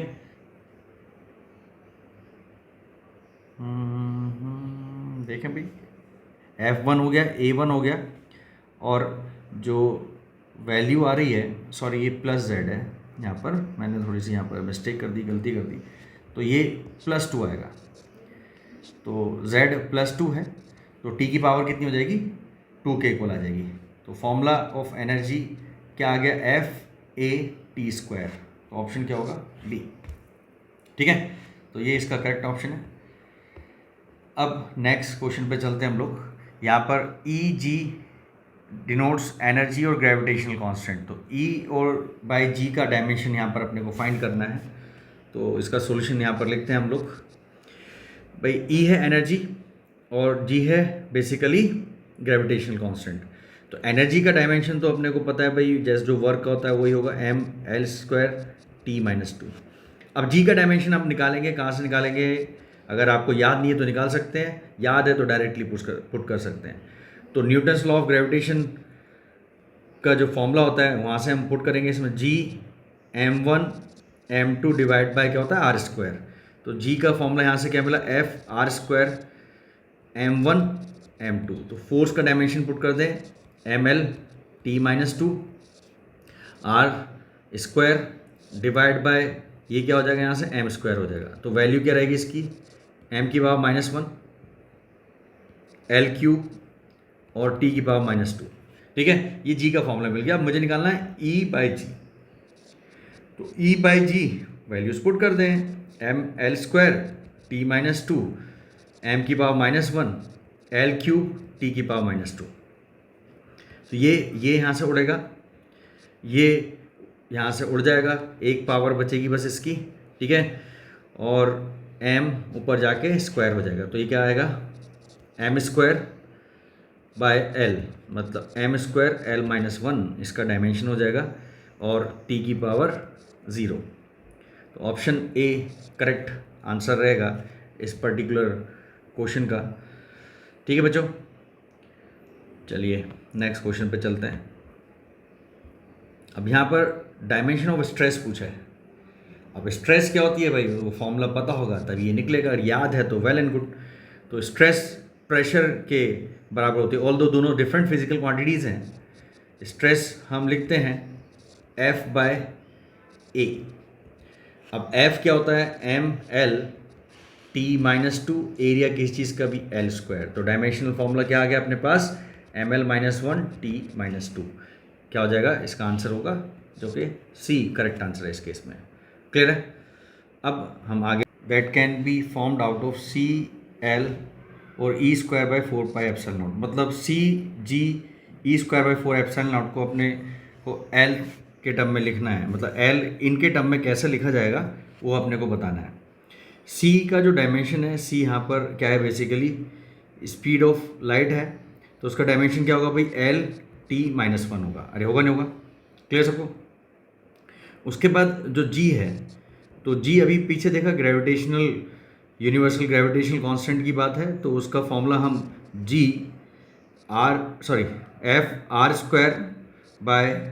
F(r²/m²) यहाँ पर लिख सकते हैं हम लोग। ठीक है, तो उसका डायमेंशन जो आता है अपने पास क्या आता है भाई, mL(T-2) L² divide by m²। तो यहाँ से फॉर्मूला क्या बनता है अपना, m-1 L³ T-2 अपने पास G का डायमेंशन। अब यहाँ पर ये E²/4πε0 थोड़ा सा ट्रिकी है। अब ये यहाँ पर अगर आप इसको नॉर्मल तरीके से निकालोगे तो चार्ज का अलग से लिखना पड़ेगा, ε0 का, बड़े लंबी चौड़ी कहानी हो जाएगी। बट अगर आपको कूलम्स लॉ याद है तो वहाँ पर फॉर्मूला ऐसे ही तो आता है, E²/4πε0 × r²। तो यहाँ से E²/4πε0 को हम F के टर्म में और R के टर्म में लिख सकते हैं, जो कि F(r²) के बराबर हो जाएगा। तो यहाँ पर इसका डायमेंशन फॉर्मूला अपने को क्या मिलेगा, mL³ T⁻² मिलेगा। अरे मिलेगा ना बच्चों। अब अपने पास इन तीनों के डायमेंशन आ गए। इसको नॉर्मली हम जैसे डायमेंशन फॉर्मूला किसी का भी क्या करते हैं, ड्राइव करते हैं, वैसे कर सकते हैं, बट वो काफ़ी लंबी चौड़ी प्रोसेस है। आप क्या करें, ऑप्शंस में पुट करें, ठीक है ना, रैंडमली उठा के, और अगर वो L के बराबर आ जाए तो अपना यहाँ पर वही आंसर होगा। अब मुझे आंसर इसका याद है कि सेकंड ऑप्शन है इसका। ठीक है, तो मैं डायरेक्टली सेकंड ऑप्शन में ये वैल्यूज़ आपको पुट करके दिखा देता हूँ, ठीक है ना। तो सेकंड ऑप्शन में आप अगर पुट करोगे 1/c², तो 1/c² की जगह क्या हो, L(t-1) वो होल स्क्वायर हो जाएगा। Similarly g(e²/4πε0). तो यहाँ पर अगर आप देखोगे तो इसको पुट करो, g की डायमेंशन कितनी है, m-1 L3t-2 इंटू अपने को m L3t-2 उसकी पावर हाफ गिवन है इसमें। तो m से m उड़ जाएगा यहाँ पर, और इसकी जो पावर हो जाएगी ये आएगा आपका नीचे L² t-2, और अंदर क्या बचेगा L6 t-4 और रूट उसका। तो उसका रूट करने के बाद क्या होगा, L3 t-2 और नीचे क्या आएगा L² t-2। यहाँ से ये और ये उड़ जाएगा, तो डायमेंशन क्या आ गया उसका, बेसिकली L आ गया। तो इसका मतलब करेक्ट आंसर कौन सा है, सेकंड ऑप्शन है इस पर्टिकुलर केस में, ठीक है। चलिए नेक्स्ट क्वेश्चन पे चलते हैं। अब यहाँ पर क्या है भाई, एनर्जी, वेलोसिटी और time are chosen as a fundamental quantity. अब dimensional formula of surface tension यहाँ पर अपने को निकालना है। ओके, निकालते हैं भाई इसको। अब इस पर्टिकुलर क्वेश्चन में वही डायमेंशन फॉर्मूला अपने को ड्राइव करना पड़ेगा। डायमेंशन फॉर्मूला हम कैसे ड्राइव करते हैं भाई, सरफेस टेंशन आप T लिख लें। T किस पे डिपेंड कर रहा है, E की पावर A पर, वेलोसिटी की पावर B पर, और टाइम की पावर C पर। अब उसके लिए पहले आपको सरफेस टेंशन का भी फॉर्मूला याद हो। सरफेस टेंशन का फॉर्मूला होता है फोर्स बाय L। तो इसका जो डायमेंशनल फॉर्मूला आएगा वो आपके पास आएगा mL(t-2)/L। अगर भूल गए तो उस तरीके से मैं आप लोगों को समझा रहा हूँ जैसे एक बच्चा सॉल्व करता है। तो m(t)⁻2 मुझे डायमेंशनल फॉर्मूला मिल गया किसका, सरफेस टेंशन का। बाकी एनर्जी, वेलोसिटी और टाइम का कोई ऐसा एक जनरल फॉर्मूलेज हैं। तो यहाँ से अगर लेफ्ट साइड में आप लिखोगे डायमेंशन, तो m(t-2) और L0 मैं लिख सकता ना इसको।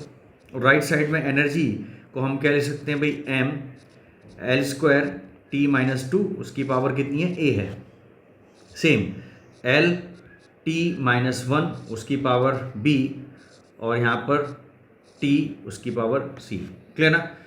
तो लेफ्ट साइड में, राइट साइड में क्या करो आप कि इस केस में m L0 t-2 और राइट साइड में m की पावर A बस रहेगी, और L की पावर कितनी हो जाएगी, पहले वाले से आएगा 2A, दूसरे से आएगा +B, तीसरे से C, और T की डायमेंशन -2A -B +C। तो अब इक्वेट करना है, कुछ नहीं करना है। लेफ्ट में m की पावर 1 है तो A यहाँ से 1 आ जाएगा, और 2A + B वो कितना है भाई, वो 0 है। तो अपने पास B = -2A के इक्वल आ गया, तो ये -2 बन जाएगा यहाँ पर, ठीक है ना। और T जो है -2A -B +C, ये इक्वल टू -2 के बराबर है, ठीक है। ऊपर वैल्यू सब्स्टिट्यूट करते हैं तो C की वैल्यू मिल जाएगी। A की वैल्यू 1 है तो -2 +2 +C किसके इक्वल है, -2 के इक्वल है। यहाँ से ये और ये कैंसिल हो गया। C की वैल्यू कितनी है, -2 है, ठीक है ना। अब ये वैल्यूज़ हम सब्स्टिट्यूट कर देते हैं। T का फॉर्मूला अपने पास क्या आएगा भाई, E की पावर A है तो E की पावर 1 हो जाएगी, और यहाँ पर जो V है, V की पावर B है और ये -2 के बराबर हो जाएगी, और T की पावर C है तो वो भी इस केस में -2 के बराबर आ रही है। ऑप्शन होगा अपना C। तो इस क्वेश्चन का आंसर अपने पास क्या है, C आया, ठीक है बच्चों। चलिए नेक्स्ट क्वेश्चन पे चलते हैं। नेक्स्ट क्वेश्चन बोल रहा है critical velocity of a liquid flowing through a tube can expressed as नीटा की पावर x, रो की पावर y और r की पावर z। नीटा, rho and r are the coefficient of viscosity of liquid, density of liquid and radius of the tube respectively. Then value of x, y and z are given by. तो critical value कैसे नीटा पर, रो पर और are पर depend करती है वो आपसे यहाँ पर पूछ रहा है, ठीक है ना। तो उसके लिए अपने को क्या पता होना चाहिए भाई, इसका फॉर्मूला पता हो, ठीक है ना। तो फॉर्मूला क्या रहता है इसका, निकाल सकते हैं अपन फिर से, ठीक है, एक्स वाई और आर की। तो critical velocity can be written as भाई वी नीटा की पावर एक्स, रो की पावर वाई और आर की पावर जेड, ठीक है। नीटा मतलब यहाँ पर कॉफिशिएंट ऑफ विस्कोसिटी है, तो कॉफिशिएंट ऑफ विस्कोसिटी का जो डायमेंशनल फॉर्मूला होता है, अगर आपको याद है डायरेक्टली तो ठीक है, वरना आप बेसिकली फॉर्मूले से निकाल सकते हैं। फॉर्मूला क्या होता है भाई, विस्कस फोर्स क्या होता है, F eta A D V by D X होता है, अगर आपको याद है तो, ठीक है। तो अगर नहीं याद है और डायरेक्टली फॉर्मूला याद है तब भी चलेगा। तो नीटा किसके इक्वल होगा, F D X by D V upon A K, ठीक है। तो यहाँ से जब आप ड्राइव करोगे तो force M L T minus two, D X मतलब एक्स और V L T minus one, और ए की वैल्यू यहाँ पर हम जब सब्स्टिट्यूट करेंगे तो अपने पास जो डायमेंशनल फॉर्मूला आ जाएगा उसका वो क्या आ जाएगा, M L minus one T minus one, clear ना।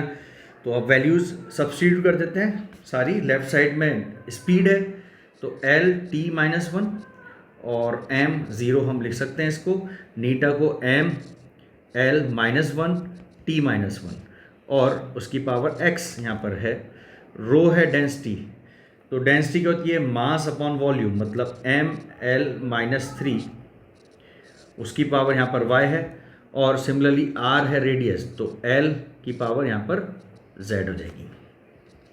m वाले सब एक साथ इकट्ठा कर लें तो m की पावर यहाँ पर क्या क्या हो जाएगी भाई, x प्लस वाई और साथ में लास्ट में ज़ीरो है, ठीक है, और l की power minus X minus three Y plus Z, और t यहाँ पर माइनस एक्स के इक्वल होगा। तो लेफ्ट साइड में राइट साइड में सबके डायमेंशन इक्वेट कर दें, x प्लस वाई वो ज़ीरो के बराबर है, ठीक है ना। तो ज़ीरो के बराबर अगर आएगा तो यहाँ से आ गया x equal to minus Y. दूसरी इक्वेशन जो बनेगी minus X minus three Y plus Z, वो किसके इक्वल होगी, वो वन के इक्वल होगी, ठीक है ना। तो यहाँ से तीसरी equation minus X equal to minus one, तो यहाँ से x की वैल्यू अपने पास आ गई वन, तो x की वैल्यू अगर माइनस वन है तो अपने पास y की वैल्यू भी कितनी आ गई, माइनस वन आ गई। x की वैल्यू वन आई तो y की माइनस वन आ गई। अब इस वाली इक्वेशन में वैल्यूज़ सब्स्टिट्यूट कर देते हैं, z की वैल्यू मिल जाएगी माइनस वन, ये इस इक्वेशन में पुट किया, minus one minus three minus one plus Z equals to one, तो प्लस फोर माइनस वन, तो माइनस ये हो जाएगा प्लस थ्री, तो z plus three equals to one, तो z equals to minus two के बराबर आ गया। ऊपर वैल्यूज़ सब्स्टिट्यूट करते तो v की वैल्यू किसके इक्वल होगी, नीटा, तो उसकी पावर कितनी है वन, और रो उसकी पावर कितनी है माइनस वन, और r की पावर z, तो यहाँ से कितना हो गया r माइनस टू, ठीक है। तो अपने पास ये यहाँ पर क्या है, इसके डायमेंशंस आए। कुछ गड़बड़ कर दी क्या मैंने भाई, minus X minus three Y plus Z equals to क्या है, वन के बराबर है, ठीक है ना। तो यहाँ जब मैंने सब्स्टिट्यूट किया वैल्यूज़ को, ठीक, तो आंसर्स क्या क्या आ रहे हैं हमारे पास भाई, x की वैल्यू तो वन आ गई थी और y की वैल्यू माइनस वन आई है, z की वैल्यू अपने को यहाँ फाइंड करनी है, तो z की वैल्यू फाइंड जब करेंगे तो x की जगह क्या पुट करेंगे हम लोग, वन पुट किया, सही है एकदम करेक्ट, और ये माइनस थ्री, सॉरी ये यहाँ पर गड़बड़ हो गई, ये होगा टू, ये टू z हो जाएगा यहाँ से माइनस वन, ठीक है। तो आंसर क्या होगा इसका, ए ऑप्शन करेक्ट रहेगा, क्लियर ना। चलिए यहाँ इसको भी करेक्ट कर देते हैं, माइनस वन। अगला है, a force velocity and time are taken as fundamental dimension of mass निकालना है।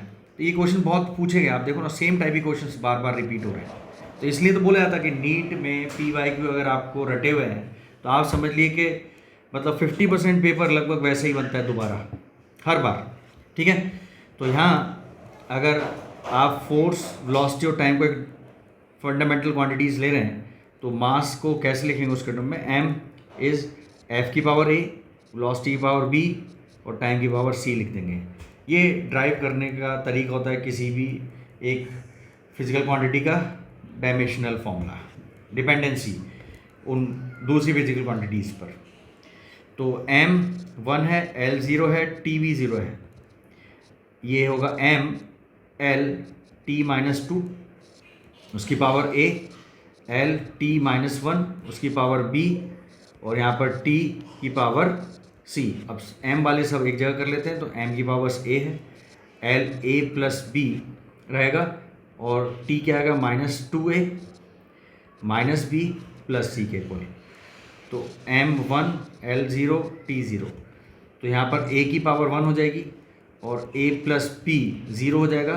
तो यहाँ से जो b की वैल्यू आएगी माइनस ए के इक्वल, तो यहाँ से हम बोल सकते हैं तो b कितना आ गया? -1 के इक्वल आ गया। ठीक है ना। Similarly -2a minus b plus c equal to 0 है। क्लियर। तो c की वैल्यू यहाँ पर फाइंड करनी है, c होगा 2a प्लस b के इक्वल। ठीक है ना। तो a कितना है बच्चे? वो 1 है और जो b है ये आ जाएगा 2 इंटू बेसिकली यहाँ पर -1, तो ये 1 आ जाएगा। तो अपने पास डायमेंशनल फॉर्मूला जो आएगा मास का वो आ जाएगा अपने पास f उसकी पावर 1, v की पावर -1 और c की पावर 1, c की पावर बोल रहा हूँ, t की पावर 1। ठीक है। तो f v-1 और t 1, तो D ऑप्शन इसका करेक्ट ऑप्शन होगा। क्लियर है। तो ये क्वेश्चन भी निपटा। अगला क्वेश्चन देखते हैं। अब dimension of mu naught epsilon naught की पावर -12, मतलब 1/√ओवर mu naught C naught epsilon naught, इसका डायमेंशन फॉर्मूला निकालना है। अब अगर आप नॉर्मल तरीके से जाओगे तो इसको सॉल्व करने में आपके तोते उड़ जाएंगे। और अगर आपको ये याद है किस चीज़ का फॉर्मूला है, ये बेसिकली स्पीड ऑफ लाइट का फॉर्मूला होता है। स्पीड ऑफ लाइट को हम इस तरीके से एक्सप्रेस करते हैं, एप्सिलॉन नॉट म्यू नॉट के इक्वल रूट में। ठीक है ना। 1/√ म्यू नॉट एप्सिलॉन नॉट। अब अगर नॉर्मल तरीके से जाता भाई साहब, इस क्वेश्चन को सॉल्व करने में अच्छे खासे अपने को टाइम लग जाता, और अपने को याद है कि स्पीड का फॉर्मूला है, तो उसके लिए बात अपने लिए कोई बड़ी बात है नहीं। सी से l t -1, C option correct है। ठीक है ना। अब उसके बाद नेक्स्ट क्वेश्चन है, वो भी बिल्कुल ऐसा ही क्वेश्चन है। ये भी क्वेश्चन कई बार पूछा हुआ है, ये भी नहीं, ये क्वेश्चन जेई में भी एक बार पूछा हुआ है। ठीक है। यहाँ भी वही बात है, अगर आपको ये पता है कि ये किस चीज़ का फॉर्मूला है तो ये क्वेश्चन आपको सॉल्व करने में टाइम भी नहीं लगेगा, और नहीं पता है तो सॉल्व करने में आपके तोते उड़ जाएंगे। ये बेसिकली एनर्जी डेंसिटी का फॉर्मूला होता है। ये किसका फॉर्मूला होता है? एनर्जी डेंसिटी का। Energy density of electric field epsilon not E²/2। अब एनर्जी डेंसिटी क्या होती है? एनर्जी पर यूनिट वॉल्यूम। अब आपको इतना पता है तो उसके बाद तो भाई बस हलवा ही हलवा है। ये क्या आएगा? ml² t-2 और वॉल्यूम क्या है? l3। तो सीधा सीधा फॉर्मूला अपने पास आ गया ml-1 t-2। अरे क्लियर भाई। तो आंसर होगा इसका P। क्लियर। तो यहाँ से अब नेक्स्ट क्वेश्चन पे चलते हैं हम लोग। ठीक। अगला क्वेश्चन है, if the dimension of the physical quantity are given by m की पावर a, l की पावर b, t की power c, then physical quantity will be pressure if a1 b-1 c-2। सबके डायमेंशन लिख देते हैं, उसके बाद आप खुद एक बार देख लेंगे। भाई प्रेशर क्या होता है? फोर्स बाय एरिया, मतलब ml-t-2 l²। ठीक है। तो यहाँ से क्या आएगा भाई? ml-1 t-2। ठीक है ना। तो यहाँ से देख लें आप, तो पहला ही ऑप्शन आपका इसमें करेक्ट मिला। ठीक है ना। उसके बाद अगर हम देखेंगे कि अगला क्वेश्चन जो है, सॉरी अगला ऑप्शन जो है, ठीक है, उसमें वेलोसिटी की बात कर रहा है। तो वेलोसिटी क्या होती है भाई? l t-1 होती है। मतलब m0 L0 t-1। तो ये तो करेक्ट गलत है वैसे भी। और एक्सेलरेशन क्या होता है? एक्सेलरेशन का डायमेंशन अगर हम लिखेंगे तो एक्सेलरेशन का डायमेंशन इज L t-2 होता है m0, तो ये भी गलत है यहाँ पर। और फोर्स जो होता है भाई F होता है, F का डायमेंशन रहता है आपका mL t-2, तो ये भी करेक्ट है, गलत है सॉरी, करेक्ट कह रहा हूँ। तो 27 का आंसर अपना क्या आ जाएगा? ए आ जाएगा। चलिए नेक्स्ट क्वेश्चन पे चलते हैं। और बोल रहा है कि which two of the following 5 physical parameters have the same dimension? Energy density, refractive index, dielectric constant, और उसके बाद यहाँ पर यंग्स मॉडुलस, और उसके बाद मैग्नेटिक फील्ड। अब देखो रिफ्रैक्टिव इंडेक्स जो है, रिफ्रैक्टिव इंडेक्स में आपका जो होगा वो फॉर्मूला जो रहता है, रिफ्रैक्टिव इंडेक्स एक रेशियो है बेसिकली, ठीक है, वो तो डायमेंशनलेस क्वांटिटी है, म्यू जो रहता है, तो डायमेंशनलेस क्वांटिटी है मतलब उसका डायमेंशन 1 होगा, ठीक है। वहीं अगर हम बात करेंगे किसकी, एक और है इसमें दिख रहा है मुझे, डाइलेक्ट्रिक कांस्टेंट। तो डाइलेक्ट्रिक कांस्टेंट बेसिकली क्या होती है, वो रिलेटिव परमिटिविटी को बोलते हैं हम लोग, ठीक है ना। तो उसका भी डायमेंशन क्या होगा? 1। तो इन दोनों तो होने ही नहीं, ये दोनों डायमेंशनलेस हैं, ठीक है। तो यहाँ से हम इनको लिख नहीं सकते। अब एनर्जी डेंसिटी, एनर्जी डेंसिटी क्या चीज़ है? फर्स्ट ऑप्शन में अगर हम चेक करेंगे तो एनर्जी डेंसिटी है एनर्जी पर unit volume. Energy is basically क्या होगा भाई, mL² t-2/L³। तो ये आ जाएगा mL-1 t-2। उसके बाद Young's modulus, Young's modulus y से नोट करते हैं, वो स्ट्रेस अपॉन स्ट्रेन, मतलब बेसिकली जो प्रेशर का फॉर्मूला रहेगा वही यहाँ पर रहेगा। तो फोर्स बाय एरिया डायरेक्टली हम लिख सकते हैं इसको, ठीक है। तो ये आ जाएगा mL t-2/L²। तो इसका भी डायमेंशन अपने को सेम मिल रहा है, mL-1 t-2। तो यहाँ पर 2 बोल रहा है, मैग्नेटिक फील्ड चेक करने की ज़रूरत है नहीं, अगर करना चाहते हैं तो आप लिख सकते हैं मैग्नेटिक फील्ड का भी डायमेंशन। तो अपने ये और ये दोनों इसमें एक जैसी क्या डायमेंशन शो कर रहे हैं, तो अपना जो ऑप्शन हो जाएगा क्या हो जाएगा? सी हो जाएगा। सी करेक्ट आंसर है इसका। चलिए नेक्स्ट क्वेश्चन पे चलते हैं। नेक्स्ट क्वेश्चन में dimension of resistance in electric circuit in terms of mass L T और करंट के बारे में बताना है रेजिस्टेंस को, ठीक है जी, निकाल लेते हैं। तो R can be written as m की पावर भाई a, L की पावर b, T की पावर c और करंट की पावर d। अब रेजिस्टेंस का जो फॉर्मूला होता है, resistance can be written as basically भाई V equals to I R होता है ओम्स लॉ से, तो R हो जाएगा V/I। और V जो होता है इज़ बेसिकली पोटेंशियल डिफरेंस। तो पोटेंशियल डिफरेंस हम बेसिकली क्या लिख सकते हैं, वो लिख सकते हैं वर्क डन बाय चार्ज, है ना। तो वर्क डन बाय चार्ज से हमने को पोटेंशियल की डायमेंशन मिल जाएगी, जो कि किसके इक्वल आएगी, mL²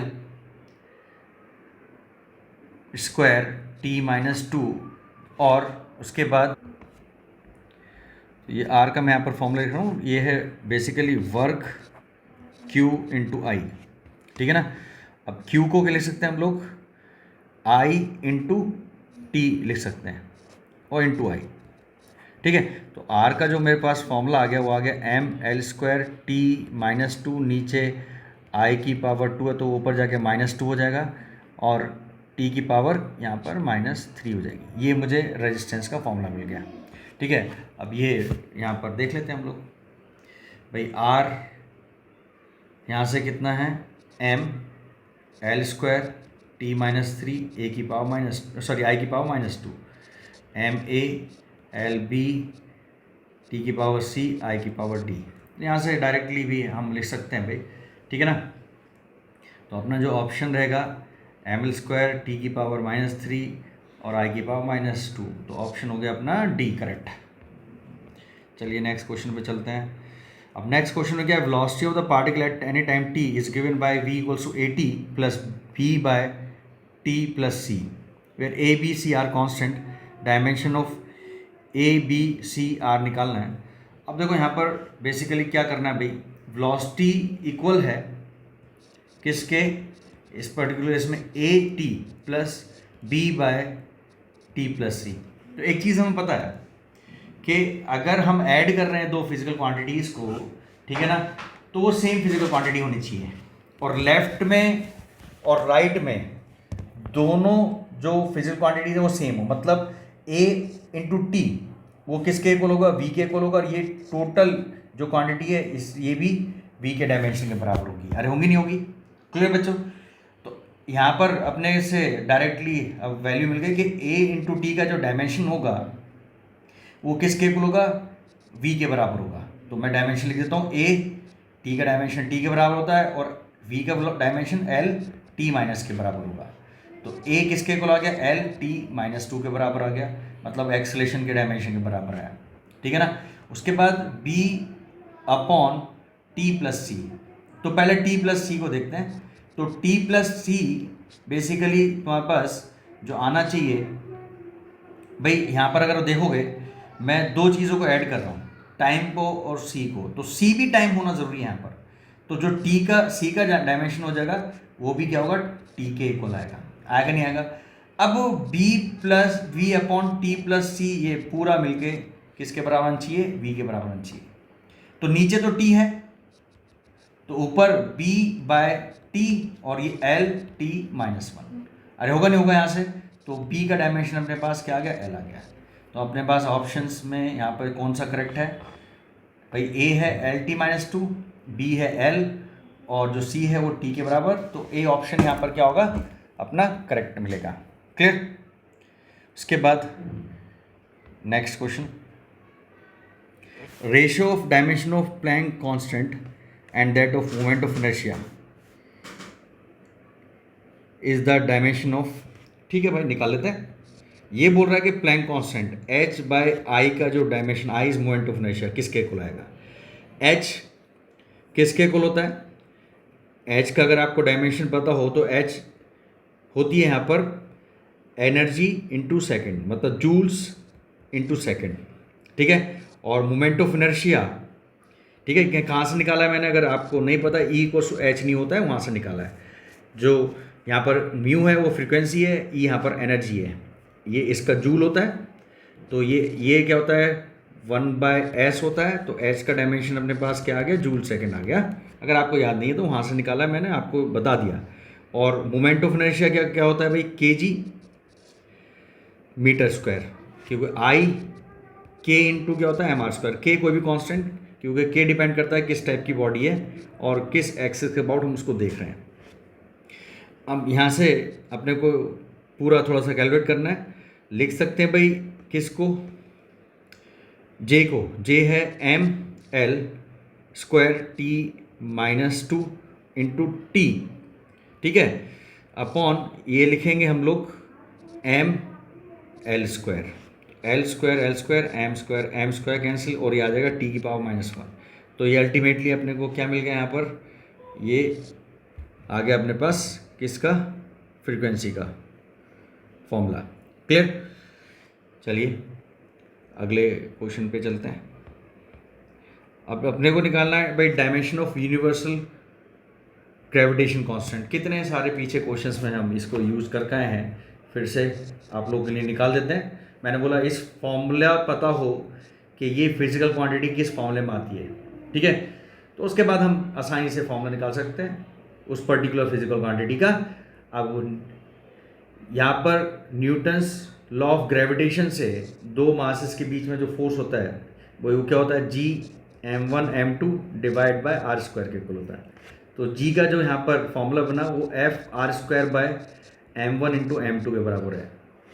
अरे क्लियर है, ये कितना हो जाएगा, m l t माइनस 2, ये हो जाएगा l स्क्वायर और नीचे ये हो जाएगा m स्क्वायर।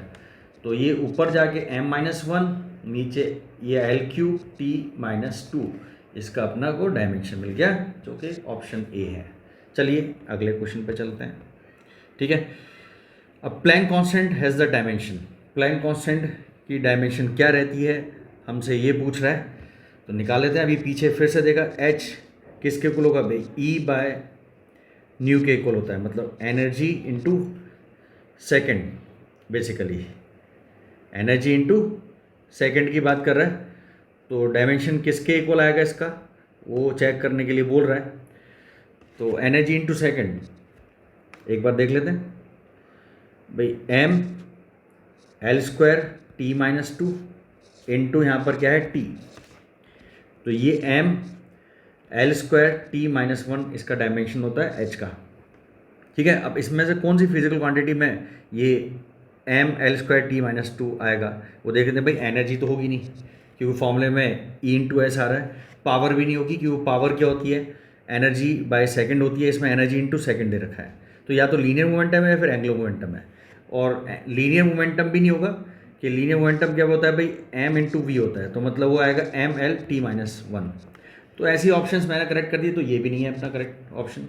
ठीक है, तो एंगुलर मोमेंटम होता है, अगर याद हो आपको भाई, कोई फॉर्मूला याद हो, आर क्रॉस पी याद है वो भी सही है, वरना एम पी आर पी याद होता है। एक पार्टिकल क्या कर रहा है, एक सर्कुलर मोशन में कांस्टेंट स्पीड से घूम रहा है, तो उसका angular momentum M V R होता है। इसकी वैल्यू कितनी आई, M L square T minus one आएगी।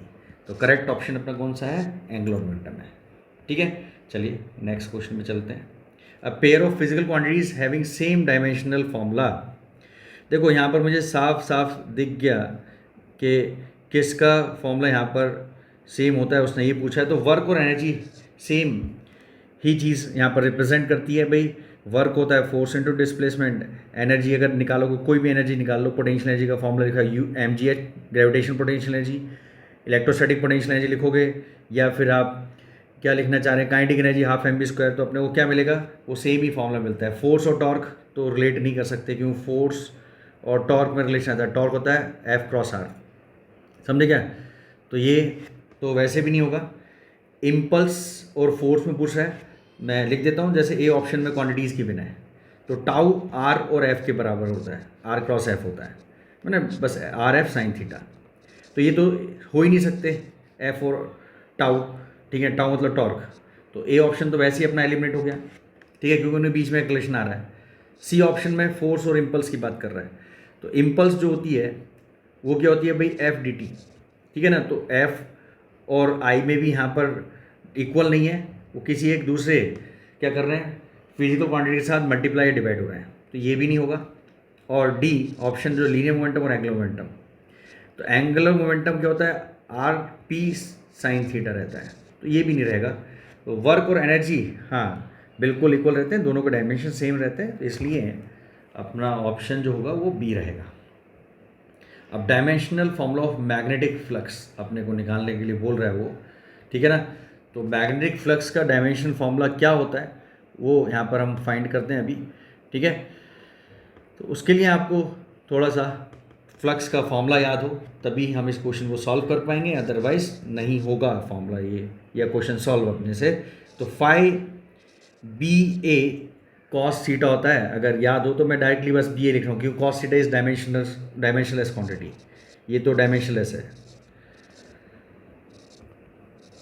ठीक है। तो बी और ए पे डिपेंड कर रहा है, तो उसके लिए अपने को बी का क्या पता हो, डायमेंशन पता हो।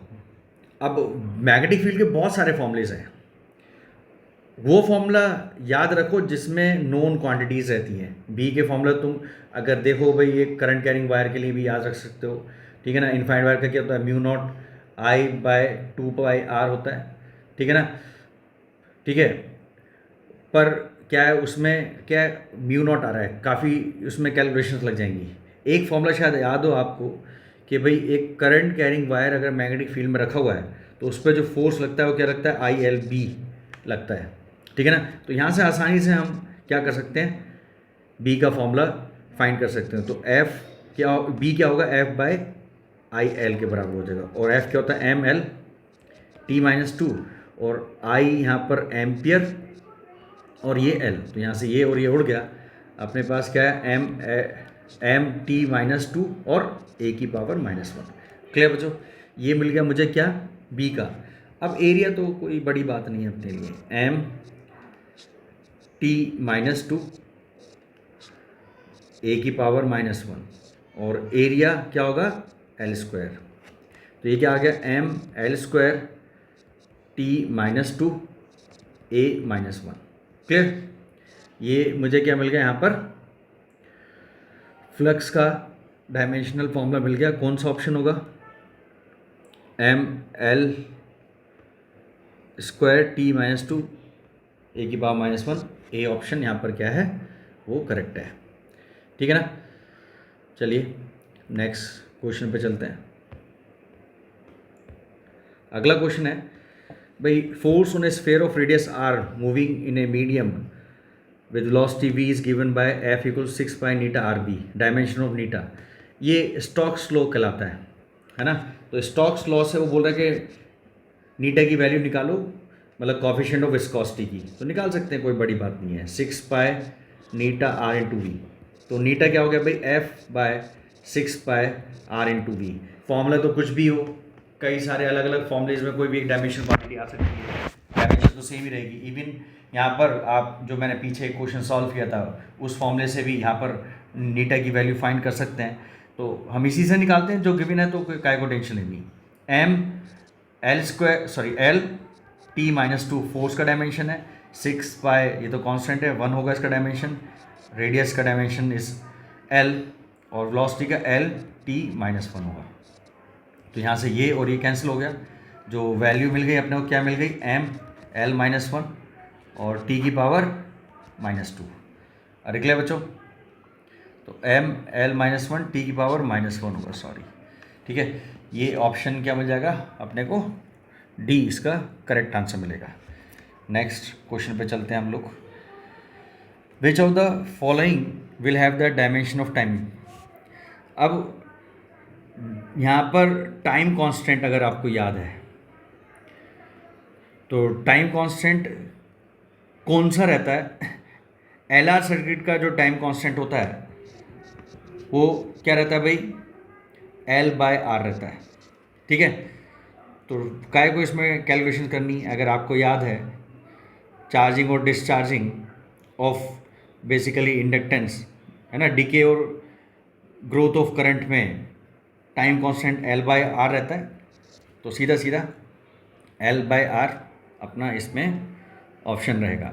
और क्लियर, अदरवाइज आप कैलकुलेट करना चाहते हो कैलकुलेट भी कर सकते हो, क्योंकि भाई डायमेंशन ऑफ L हम निकाल लेते हैं एक बार।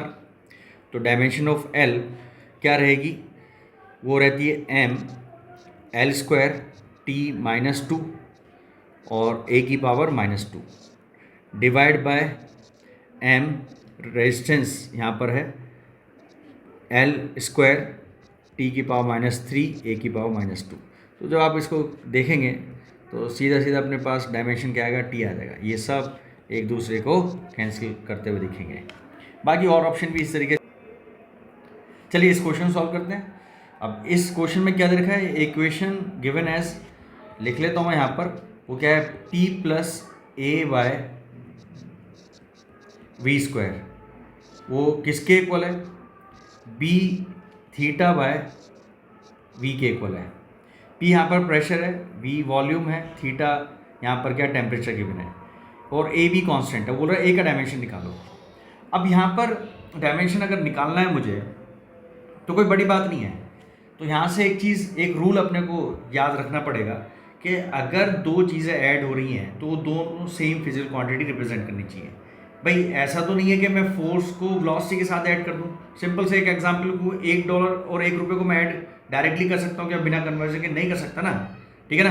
तो उसी तरीके से अगर फोर्स है तो फोर्स के साथ ही ऐड होगा, वेलोसिटी के साथ ऐड होगी, डिस्प्लेसमेंट के साथ ऐड होगा। तो इस एक्सप्रेशन में अगर ये p है तो इनका मिलके भी डायमेंशन क्या आना चाहिए, p आना चाहिए। a/v² किसके इक्वल होगा, p के इक्वल। तो a कितना मिल गया यहाँ से, p(v²) मिल गया। तो डायमेंशन लिख देंगे हम इसका। प्रेशर का डायमेंशन क्या रहता है, mL-1 t-2 और वॉल्यूम का L3 उसका पावर होल हो जाएगा। तो यहाँ से क्या आ गया, L की पावर आ जाएगी यहाँ से 5 और t की पावर -2। तो आंसर क्या आ गया अपना, ए ऑप्शन करेक्ट होगा। क्लियर? चलिए नेक्स्ट क्वेश्चन देखते हैं। अब बोल रहे हैं कि इसमें से is a dimensional quantity, which of the following is dimensional quantity. ठीक है, तो यार एक ही चीज़ दिख रहा है, ग्रेविटेशनल कांस्टेंट। ठीक है, रिफ्रैक्टिव इंडेक्स क्या होता है? Mu is basically C by V होता है। ठीक है ना? और जो आपका रिलेटिव डेंसिटी है वो density of material with respect to water रहती है। तो density of body upon density of यहाँ पर वाटर रह जाती है। मतलब अगर मैं आर डी की बात करूँ तो आर डी क्या चीज़ है? Rho body upon rho water, अगर with respect. Similarly Poisson's ratio जो रहता है वो क्या होता है भाई? Lateral strain upon longitudinal strain रहता है। ठीक है, तो बचा क्या? एक ग्रेविटेशनल कांस्टेंट, पीछे देखा भी कई सारे क्वेश्चन में, तो सीधे से आंसर इसका क्या हो जाएगा? डी हो जाएगा। चलिए अगले क्वेश्चन पे चलते हैं हम लोग। क्या बोल रहा है वो? Turpentine oil is flowing through a tube of length L and radius R. The two ends of the tube is ये थोड़ा सा यहाँ पर प्रेशर होगा मेरे ख्याल से। द प्रेशर एट होगा at two ends of the tube is P. Pressure difference लिख देता हूँ, प्रेशर डिफरेंस। ठीक है ना? Two ends of the tube is P. The viscosity of oil is given by this formula, where v is the velocity of the oil at distance x from the axis of the tube. The dimension of neta r, नीटा का dimension निकालने के लिए बोला है। तो नीटा का dimension अभी पीछे निकाला, कोई ज़रूरी नहीं है कि हम इसी फॉर्मूले से निकालें। चलिए फिर भी हम निकाल देते हैं, इसी जब फॉर्मूला दे रखा है तो इसी से फाइंड कर लेते हैं एक बार। तो नीटा क्या है यहाँ से? P R square minus x square divide by 4VL। तो प्रेशर का यहाँ पर हम डायमेंशन यूज़ करेंगे m L minus 1 T minus 2। अब यहाँ पर R और X माइनस है, मतलब दोनों सेम फिजिकल क्वांटिटी है, मतलब सीधा सीधा क्या होगा यहाँ पर L स्क्वायर हो जाएगा divide by velocity L T minus 1, और ये यहाँ पर L हो जाएगा। तो यहाँ से ये उड़ेगा, T की पावर माइनस 1 ऊपर हो जाएगी, तो m L minus 1 T minus 1 अपने पास डायमेंशनल फॉर्मूला होगा किसका? इस पर्टिकुलर केस में नीटा का। ठीक है, चलिए नेक्स्ट क्वेश्चन पे चलते हैं हम लोग। The time dependence of physical quantity P is given by P naught. लिख लेते हैं भाई, P equals to P naught E की पावर, एक्सपोनेंट है माइनस अल्फ़ा टी स्क्वायर। तो अल्फ़ा का डायमेंशन यहाँ पर पूछा है। तो एक चीज़ ध्यान रखें भाई, किसी भी एक्सपोनेंशियल पावर, किसी की पावर एक्सपोनेंशियल पावर क्या होती है? वो डायमेंशनलेस रहती है। ट्रिग्नोमेट्रिक फंक्शन डायमेंशन रहते हैं, लॉगरिथम फंक्शन डायमेंशनल रहते हैं। तो यहाँ पर सीधा से ध्यान रखें कि अल्फ़ा इंटू टी स्क्वायर की डायमेंशन कितनी होगी? 1 होगी, कि वो डायमेंशनलेस है। तो यहाँ से अल्फ़ा क्या हो गया? 1 बाय टी स्क्वायर हो गया। तो इसका डायमेंशन क्या आ गया? टी की पावर माइनस 2। ये बी इसका ऑप्शन रहेगा करेक्ट। नेक्स्ट क्वेश्चन यहाँ पर क्या है? If P represents radiation pressure, C represents speed of the light, S represent radiation energy striking per unit area पर unit second, the non zero constant X Y Z such that it is dimensionless. ये dimensionless होना चाहिए जो यहाँ पर expression लोगों ने लिखा है, मतलब ये 1 आना चाहिए इसका डायमेंशन। मतलब p की पावर x, s की पावर y और c की पावर z, ये डायमेंशनलेस, मतलब m 0 हो, l 0 हो और t भी 0। अब यहाँ बोल रहा है कि जो p है रिप्रेजेंट रेडिएशन प्रेशर। तो प्रेशर होता है चाहे किसी चीज़ का भी हो, तो उसका डायमेंशन क्या होगा? m l माइनस 1 और t की पावर माइनस 2। उसकी रेज पावर कितनी? x, और S रिप्रेजेंट्स यहाँ पर radiation energy striking per unit area पर यूनिट टाइम। मतलब ये क्या है? बेसिकली यहाँ पर इंटेंसिटी है। मतलब एनर्जी पर यूनिट एरिया पर यूनिट टाइम, तो energy M L square T minus two upon पर यूनिट एरिया पर यूनिट टाइम, इसकी पावर वाई। सी यहाँ पर क्या रिप्रेजेंट कर रही है, C represent speed of light. तो स्पीड किसी चीज़ की भी हो उसका dimension formula L T minus one ही रहेगा, जेड और M zero L zero T zero होना चाहिए अपना। तो एम वाले सारे एक साथ ले लेते हैं हम लोग, ठीक है। थोड़ा सा जो एस वाला एक्सप्रेशन है उसको थोड़ा सिंप्लीफाई कर लेते हैं, उसके बाद करेंगे। एम एल की पावर माइनस वन टी की पावर माइनस टू एक्स उसकी रेज टू पावर होगी, और यहाँ से क्या हो जाएगा एम एल स्क्वायर कैंसिल हो गया, टी की पावर कितनी आ गई माइनस थ्री और उसकी पावर वाई, तो एल टी माइनस वन उसकी पावर जेड है। M zero L zero T zero, M वाले एक साथ ले लो, तो M x plus y L minus x plus z T minus two x minus three y minus z equals to क्या होगा यहाँ से M zero L zero T zero, clear ना। ये मुझे यहाँ से एक्सप्रेशन मिला, तो x plus Y equal to zero है, तो यहाँ से क्या मिल गया x equals to minus y के इक्वल मिल गया, और similarly minus x plus z equal to zero है, तो x इक्वल टू यहाँ से z आ गया हमारे पास, ठीक है ना। और अभी जो तीसरा यहाँ पर एक्सप्रेशन है वो क्या है, minus two x minus three y minus z, वो क्या है ज़ीरो के इक्वल आ रहा है। अब वैल्यूज़ सब्स्टिट्यूट कर देते हैं, ठीक है ना। x के इक्वल z है, तो हम क्या करते हैं यहाँ पर x की जगह z पुट कर देते हैं, या पहले y की जगह हम क्या पुट करते हैं माइनस एक्स पुट कर देते हैं, तो माइनस टू एक्स और ये माइनस एक्स के plus three x minus z equals to zero. तो ये क्या आ गया x minus z equals to zero के बराबर आएगा। तो यहाँ से क्या एक्सप्रेशन रहेगा इसका वो अपने को फाइंड करना है, तो निकालते हैं हम इसको, थोड़ा सा सॉल्व करते हैं और, ठीक है। और जब इक्वेशन हम सॉल्व करेंगे या ऑप्शंस ऊपर से आप चेक भी कर सकते हैं डायरेक्टली, तो यहाँ से क्या आएगा भाई x वन होगा, तो उस केस में जो y हो जाएगा वो माइनस वन हो जाएगा, और जो z होगा वो भी वन के बराबर आएगा, ठीक है ना।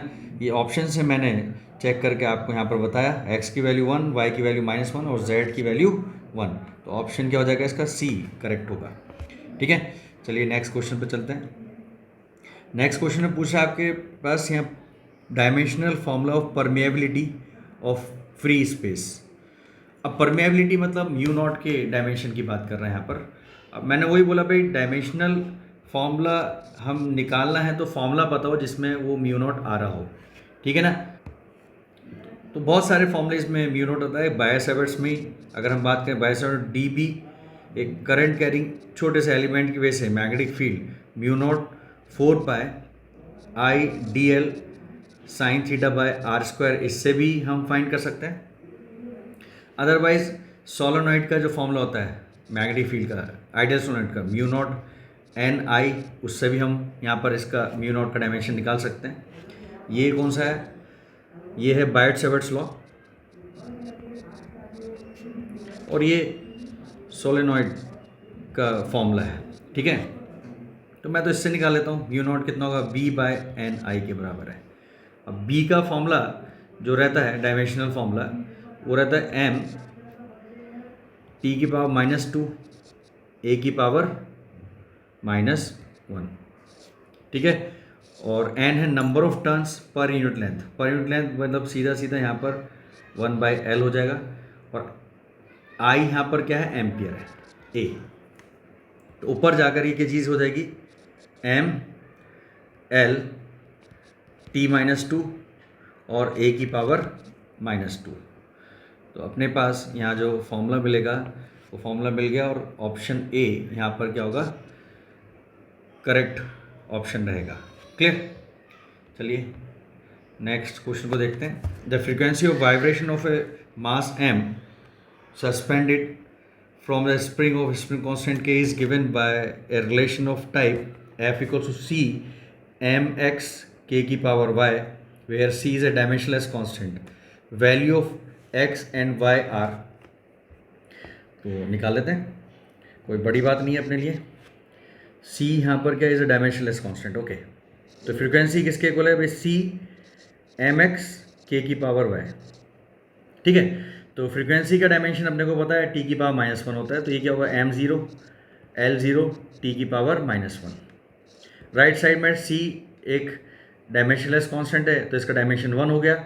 m यहाँ पर है मास, तो m की पावर x. k है स्प्रिंग कांस्टेंट. स्प्रिंग कांस्टेंट का फॉर्मूला अगर आपको याद हो, k इज़ F/x होता है. मतलब यहाँ से क्या हो गया, mt-2. तो mt-2 उसकी पावर कितनी हो जाएगी इस केस में, y के बराबर हो जाएगी. क्लियर ना. तो पुट कर देते हैं भाई ये वैल्यू, और लेफ़्ट साइड में राइट साइड में डायमेंशनल फार्मूला इक्वेट कर देते हैं. तो m वाले एक साथ हो, तो m की पावर x प्लस y. ठीक है, ऊपर यहाँ से होगा t की पावर -2y, तो m0 L0 t की पावर -1. ठीक है, ये यहाँ से देखेंगे हम लोग, लेफ़्ट साइड में m की पावर 0 है, तो x प्लस y 0 होगा. राइट साइड में t की पावर -2y है, और लेफ़्ट में -1 है, तो y की पावर कितनी आ गई, हाफ आ गई. तो सिमिलरली x की पावर जो हो जाएगी वो भी -हाफ हो जाएगी.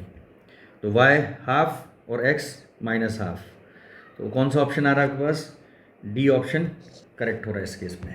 ठीक है, चलिए नेक्स्ट क्वेश्चन पे चलते हैं. According to Newton's the viscous force acting between liquid layers of area A and velocity gradient delta V by delta Z is given by this formula, where neta is a constant called coefficient of viscosity. तो Newton's formula of viscosity से अगर हम F देखेंगे, F minus Neeta A dy/dz. ठीक है, नीटा का dimension निकालने के लिए बोल रहा है. ये देखिए रिपीटेडली तीसरी बार आई थिंक अपने को निकालने की बात कर रहा है नीटा का डायमेंशन अलग अलग फॉर्मूले से. तो F या नीटा हम जो लिख सकते हैं, F dz/dv/a के इक्वल होगा. फोर्स ml t-2, ये z डिस्टेंस है, dz मतलब z ही लिखेंगे, z का डायमेंशन क्या होता है, l. ठीक है, अपॉन एरिया का स्क्वायर, और v मतलब l/t-1. अरे क्लियर. तो यहाँ से ये और ये उड़ जाएगा, और कुछ उड़ेगा क्या इसमें, अच्छा l स्क्वायर ऊपर जाएगा, तो l की पावर -2 हो जाएगा. क्या बचेगा, m l की पावर -1 और साथ में t की पावर -1. तो ऑप्शन क्या हो गया, डी करेक्ट हो गया इस पर्टिकुलर क्वेश्चन का. ठीक है, अब यहाँ से देखो ना, आप रिपीटेडली वो सेम टाइप ऑफ क्वेश्चन ही पूछ रहे हैं आपसे बार बार. ठीक है, अगला क्वेश्चन है डायमेंशनल फॉर्मूला ऑफ प्रेशर. हलवा सा क्वेश्चन है, कोई बच्चा कर देगा, पर बहुत पुराना क्वेश्चन है, वो 1990 का क्वेश्चन है. तो प्रेशर क्या होगा भाई, फोर्स बाय एरिया. अभी भी आ सकता है, कोई बड़ी बात नहीं है. ml t-2 upon l square. तो फॉर्मूला क्या हो गया, ml-1 t-2, इसका डायमेंशनल फॉर्मूला हो गया. क्लियर ना. तो बी ऑप्शन इसका करेक्ट ऑप्शन होगा. चलिए नेक्स्ट क्वेश्चन पे चलते हैं हम लोग. डायमेंशनल फॉर्मूला ऑफ टॉर्क क्या रहेगा. तो टॉर्क का फॉर्मूला आपको याद हो, टाउ क्या होता है, R F sine theta. Sine theta dimensionless है, तो टाउ जो होगा अपना वो आर इंटू एफ के बराबर हो जाएगा सीधा सीधा. आर है डिस्टेंस मतलब एल, और फोर्स ml/t-2, मतलब इसका डायमेंशन वही रहता है जो वर्क होता है, ml² t-2. एनर्जी, वर्क, आपका टॉर्क, इनके डायमेंशंस सेम होते हैं, ऑल्दो ये डिफरेंट फिजिकल क्वांटिटीज रिप्रेजेंट करते हैं. आंसर क्या होगा इसका, ए करेक्ट होगा. नेक्स्ट क्वेश्चन पे चलते हैं हम लोग. नेक्स्ट क्वेश्चन क्या है, x equals to AT plus BT² है, where x is the distance travelled by the body in kilometre, where t is the time in seconds, then the unit of b पूछा है इसने. तो भाई यहाँ से वही चीज़, लेफ्ट में राइट में तो हमारे पास क्या सेम फिजिकल क्वांटिटीज रिप्रेजेंट करें, और सेम फिजिकल क्वांटिटी टाइप हम क्या करते हैं, ऐड या सब्ट्रैक्ट कर सकते हैं, मल्टीप्लाई डिवाइड किसी भी टाइप की फिजिकल क्वांटिटी को कर सकते हैं हम लोग, ठीक है ना। तो यहाँ पर AT का डायमेंशन x के बराबर होगा और BT का भी डायमेंशन x के बराबर होगा। यहाँ किसका डायमेंशन पूछा है आपसे, या यूनिट पूछा है, वो B का पूछा है। तो BT स्क्वायर वो किसके इक्वल है, x के इक्वल है। तो BT है यहाँ पर किस में, सेकेंड्स में, तो BS स्क्वायर, और x क्या है यहाँ पर, किलोमीटर्स में है। तो B क्या हो जाएगा यहाँ पर, किलोमीटर पर सेकेंड स्क्वायर। तो आंसर क्या होगा इसका, C ऑप्शन अपने को क्या मिलेगा, करेक्ट ऑप्शन रहेगा इस पर्टिकुलर केस में। समझ गए बच्चों, ठीक। चलिए अगले ऑप्शन पे चलते हैं हम लोग, अगले क्वेश्चन पे चलते हैं। अगले क्वेश्चन में आपसे पूछा है भाई डायमेंशनल फॉर्मूला निकालें सेल्फ इंडक्टेंस का, ठीक है ना। अब सेल्फ इंडक्टेंस के फॉर्मूले में या तो phi equals to LI use कर सकते हैं हम फॉर्मूला, ठीक है ना, बट फाई का अपने को डायमेंशन निकालना पड़ेगा, काफ़ी टफ रहता है। या फिर आपको याद हो भाई इंडक्टर के लिए जो E होता है, ठीक है ना, तो वो इंड्यूस EMF उस इंडक्टर के अंदर L di/dt रहता है, उस फॉर्मूले से हम निकाल सकते हैं, वो कंपैरेटिवली आसान रहेगा अपने लिए। तो L को क्या लिख सकते हैं, E dt/di लिख सकते हैं हम लोग, लिख सकते हैं ना। E है यहाँ पर पोटेंशियल डिफरेंस। अब पोटेंशियल डिफरेंस होता है वर्क बाय चार्ज, है ना, और ये यहाँ पर dt/i है, तो ये t/i डायरेक्टली हम यहाँ पर लिख सकते हैं, लिख सकते हैं ना। तो वर्क टाइम और चार्ज को क्या लिख सकते हैं, I × t लिख सकते हैं हम लोग, लिख सकते हैं ना। और यहाँ से ये क्या हो जाएगा, I के बराबर हो जाएगा। तो t उड़ गया यहाँ से, अपने पास जो इसका फॉर्मूला मिला वो वर्क बाय क्या मिल गया, I² मिल गया। तब डायमेंशन लिखना कोई बड़ी बात नहीं है अपने लिए। m वर्क होता है mL² t-2, और ये हो जाएगा a⁻², ठीक है। तो यहाँ से अपने पास जो डायमेंशन फॉर्मूला है वो mL² t-2 a⁻², ये डायमेंशनल फॉर्मूला होगा किसका, सेल्फ इंडक्टेंस का।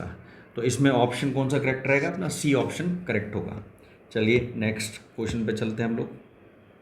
नेक्स्ट क्वेश्चन में आपसे पूछ रहा है of the following quantities which one has the dimension different from the remaining 3, मतलब इन में से कौन सी क्वांटिटी का डायमेंशन फॉर्मूला अलग होगा बाकी अलग क्वांटिटी उन क्वांटिटीज से। तो एनर्जी पर यूनिट वॉल्यूम, फोर्स पर यूनिट एरिया, ठीक है, product of voltage and charge per unit volume and angular momentum, ठीक है ना। तो देख लेते हैं भाई, निकाल लेते हैं क्या क्या इसके ऑप्शंस बनेंगे। तो सबके डायमेंशन इसमें निकालने पड़ेंगे अपने को। पहला केस है A ऑप्शन में, एनर्जी पर यूनिट वॉल्यूम। तो एनर्जी क्या चीज़ है, mL² t-2, और अपने पास जो वॉल्यूम है वो L³ होगा। तो डायमेंशन क्या मिला अपने को, mL-1 t-2। बी ऑप्शन में फोर्स पर यूनिट एरिया की बात कर रहा है, प्रेशर। तो प्रेशर का डायमेंशन भी वही रहेगा, mL t-2/L²। तो ये mL-1 t-2 मिल जाएगा। सी ऑप्शन में product of voltage and charge per unit volume, मतलब Q/V। तो वोल्टेज क्या चीज़ होती है, वर्क अपॉन चार्ज, ये क्या आ गया, Q/V। तो Q कैंसिल हो गया, वर्क बाय वॉल्यूम, मतलब वो इक्विवेलेंट होगा एनर्जी बाय वॉल्यूम के। भाई वर्क और एनर्जी का डायमेंशन सेम ही रहता है, तो इसका भी डायमेंशन mL-1 t-2 आ जाएगा। डी ऑप्शन है, डी ऑप्शन में एंगुलर मोमेंटम। तो एंगुलर मोमेंटम L से नोट करते हैं, mVr होता है, तो इसका डायमेंशन क्या होगा, मास L t-1 और स्क्वायर। तो इसका डायमेंशन बाकी तीनों से अलग आया। अपना जो ऑप्शन होगा कौन सा होगा, डी करेक्ट होगा इस पर्टिकुलर क्वेश्चन में। चलिए नेक्स्ट क्वेश्चन पे चलते हैं। एंगुलर मोमेंटम अभी पीछे निकाल का है हम लास्ट क्वेश्चन में, ठीक है। तो एंगुलर मोमेंटम बड़ा फेवरेट है, ऐसा दिख रहा है यहाँ पर अपने को। तो mVr होता है, ठीक है, मूविंग बेसिकली पार्टिकल का यूनिफॉर्म सर्कुलर मोशन में अगर मूव कर रहा है तो उसका एंगुलर मोमेंटम mVr हम लिख सकते हैं। तो m is mass L t-1 और इंटू L, तो ये क्या आ गया, mL² t-1 इसका ऑप्शन होगा। तो ऑप्शन बी यहाँ पर क्या होगा, सही ऑप्शन होगा, करेक्ट, ठीक है। Next if C and R denotes capacitance and resistance respectively, dimension of C R क्या रहेगा, इसमें ये पूछा है। तो सी का अपने को और आर का डायमेंशन पता हो। भाई सी क्या चीज़ होती है, सी इज़ कैपेसिटेंस। तो कैपेसिटेंस को हम क्या लिखते हैं, charge by volume, sorry charge by potential difference. अब ये जो पोटेंशियल डिफरेंस होता है वर्क बाय क्यू होता है, तो ये क्या हो जाएगा, क्यू स्क्वायर बाय डब्ल्यू हो जाएगा। अरे होगा नहीं होगा। अब इसका डायमेंशन हम निकाल लेते हैं कैपेसिटेंस का। कैपेसिटेंस का डायमेंशन क्या आएगा अपने पास, चार्ज होगा ए इंटू टी का स्क्वायर और नीचे M L square T minus two रहता है। अरे रहता है ना बच्चों।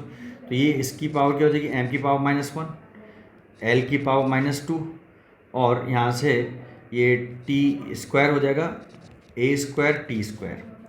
यहाँ क्या मिल गया, एम -1 एल -2 और ए स्क्वायर टी की पावर 4। ये डायमेंशन मिला मुझे किसका, सी का।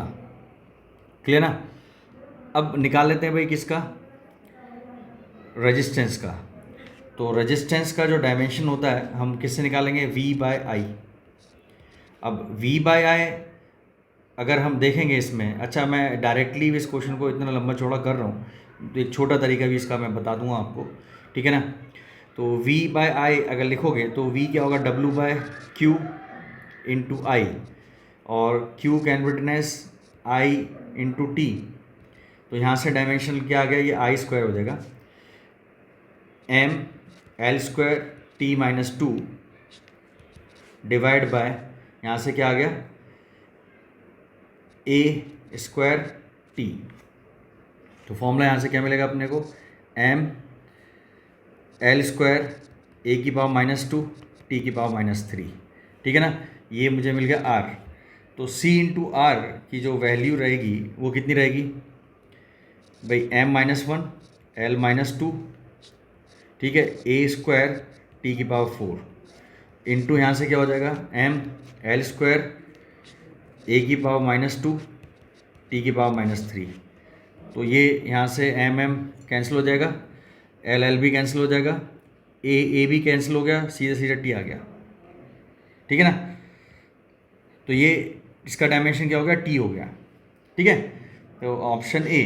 तो ये आरसी सर्किट में बेसिकली टाइम कांस्टेंट का फॉर्मूला रहता है डायरेक्टली, अगर आपको वो याद है, method 2 this is time constant of RC circuit, ठीक है ना, आर सी डायरेक्टली। वरना मैं इसको फॉर्मूले से मेथड 3 भी बताता हूँ। मेथड 3 में अपने को पता है भाई सी इंटू आर लिखना है, और सी क्या चीज़ होती है, C is basically Q by V, और आई क्या होता है, सॉरी आर क्या होता है, वी बाय आई। ये और यहाँ से उड़ गया, और क्यू बाय आई यहाँ से आएगा। क्यू क्या चीज़ होती है, आई इंटू टी, तो आई कैंसिल, डायरेक्टली यहाँ पर ये टी के बराबर आ गया। तो टी भी इस तरीके से इसका डायमेंशन हो सकता है, ठीक है। तो 3 तरीके बता दिए, और यहाँ पर इस चैप्टर के PYQs ख़त्म होते हैं। उम्मीद करता हूँ आपको ये पसंद आएगा, और आगे के चैप्टर्स में अपन और बेहतर करने की कोशिश करेंगे। प्लीज़ मेरे चैनल को लाइक करें, सब्सक्राइब करें, ज़्यादा से ज़्यादा शेयर करें, और अगर आप और कुछ इम्प्रूवमेंट चाहते हैं तो प्लीज़ मुझे बताएं कमेंट के through. Thank you very much.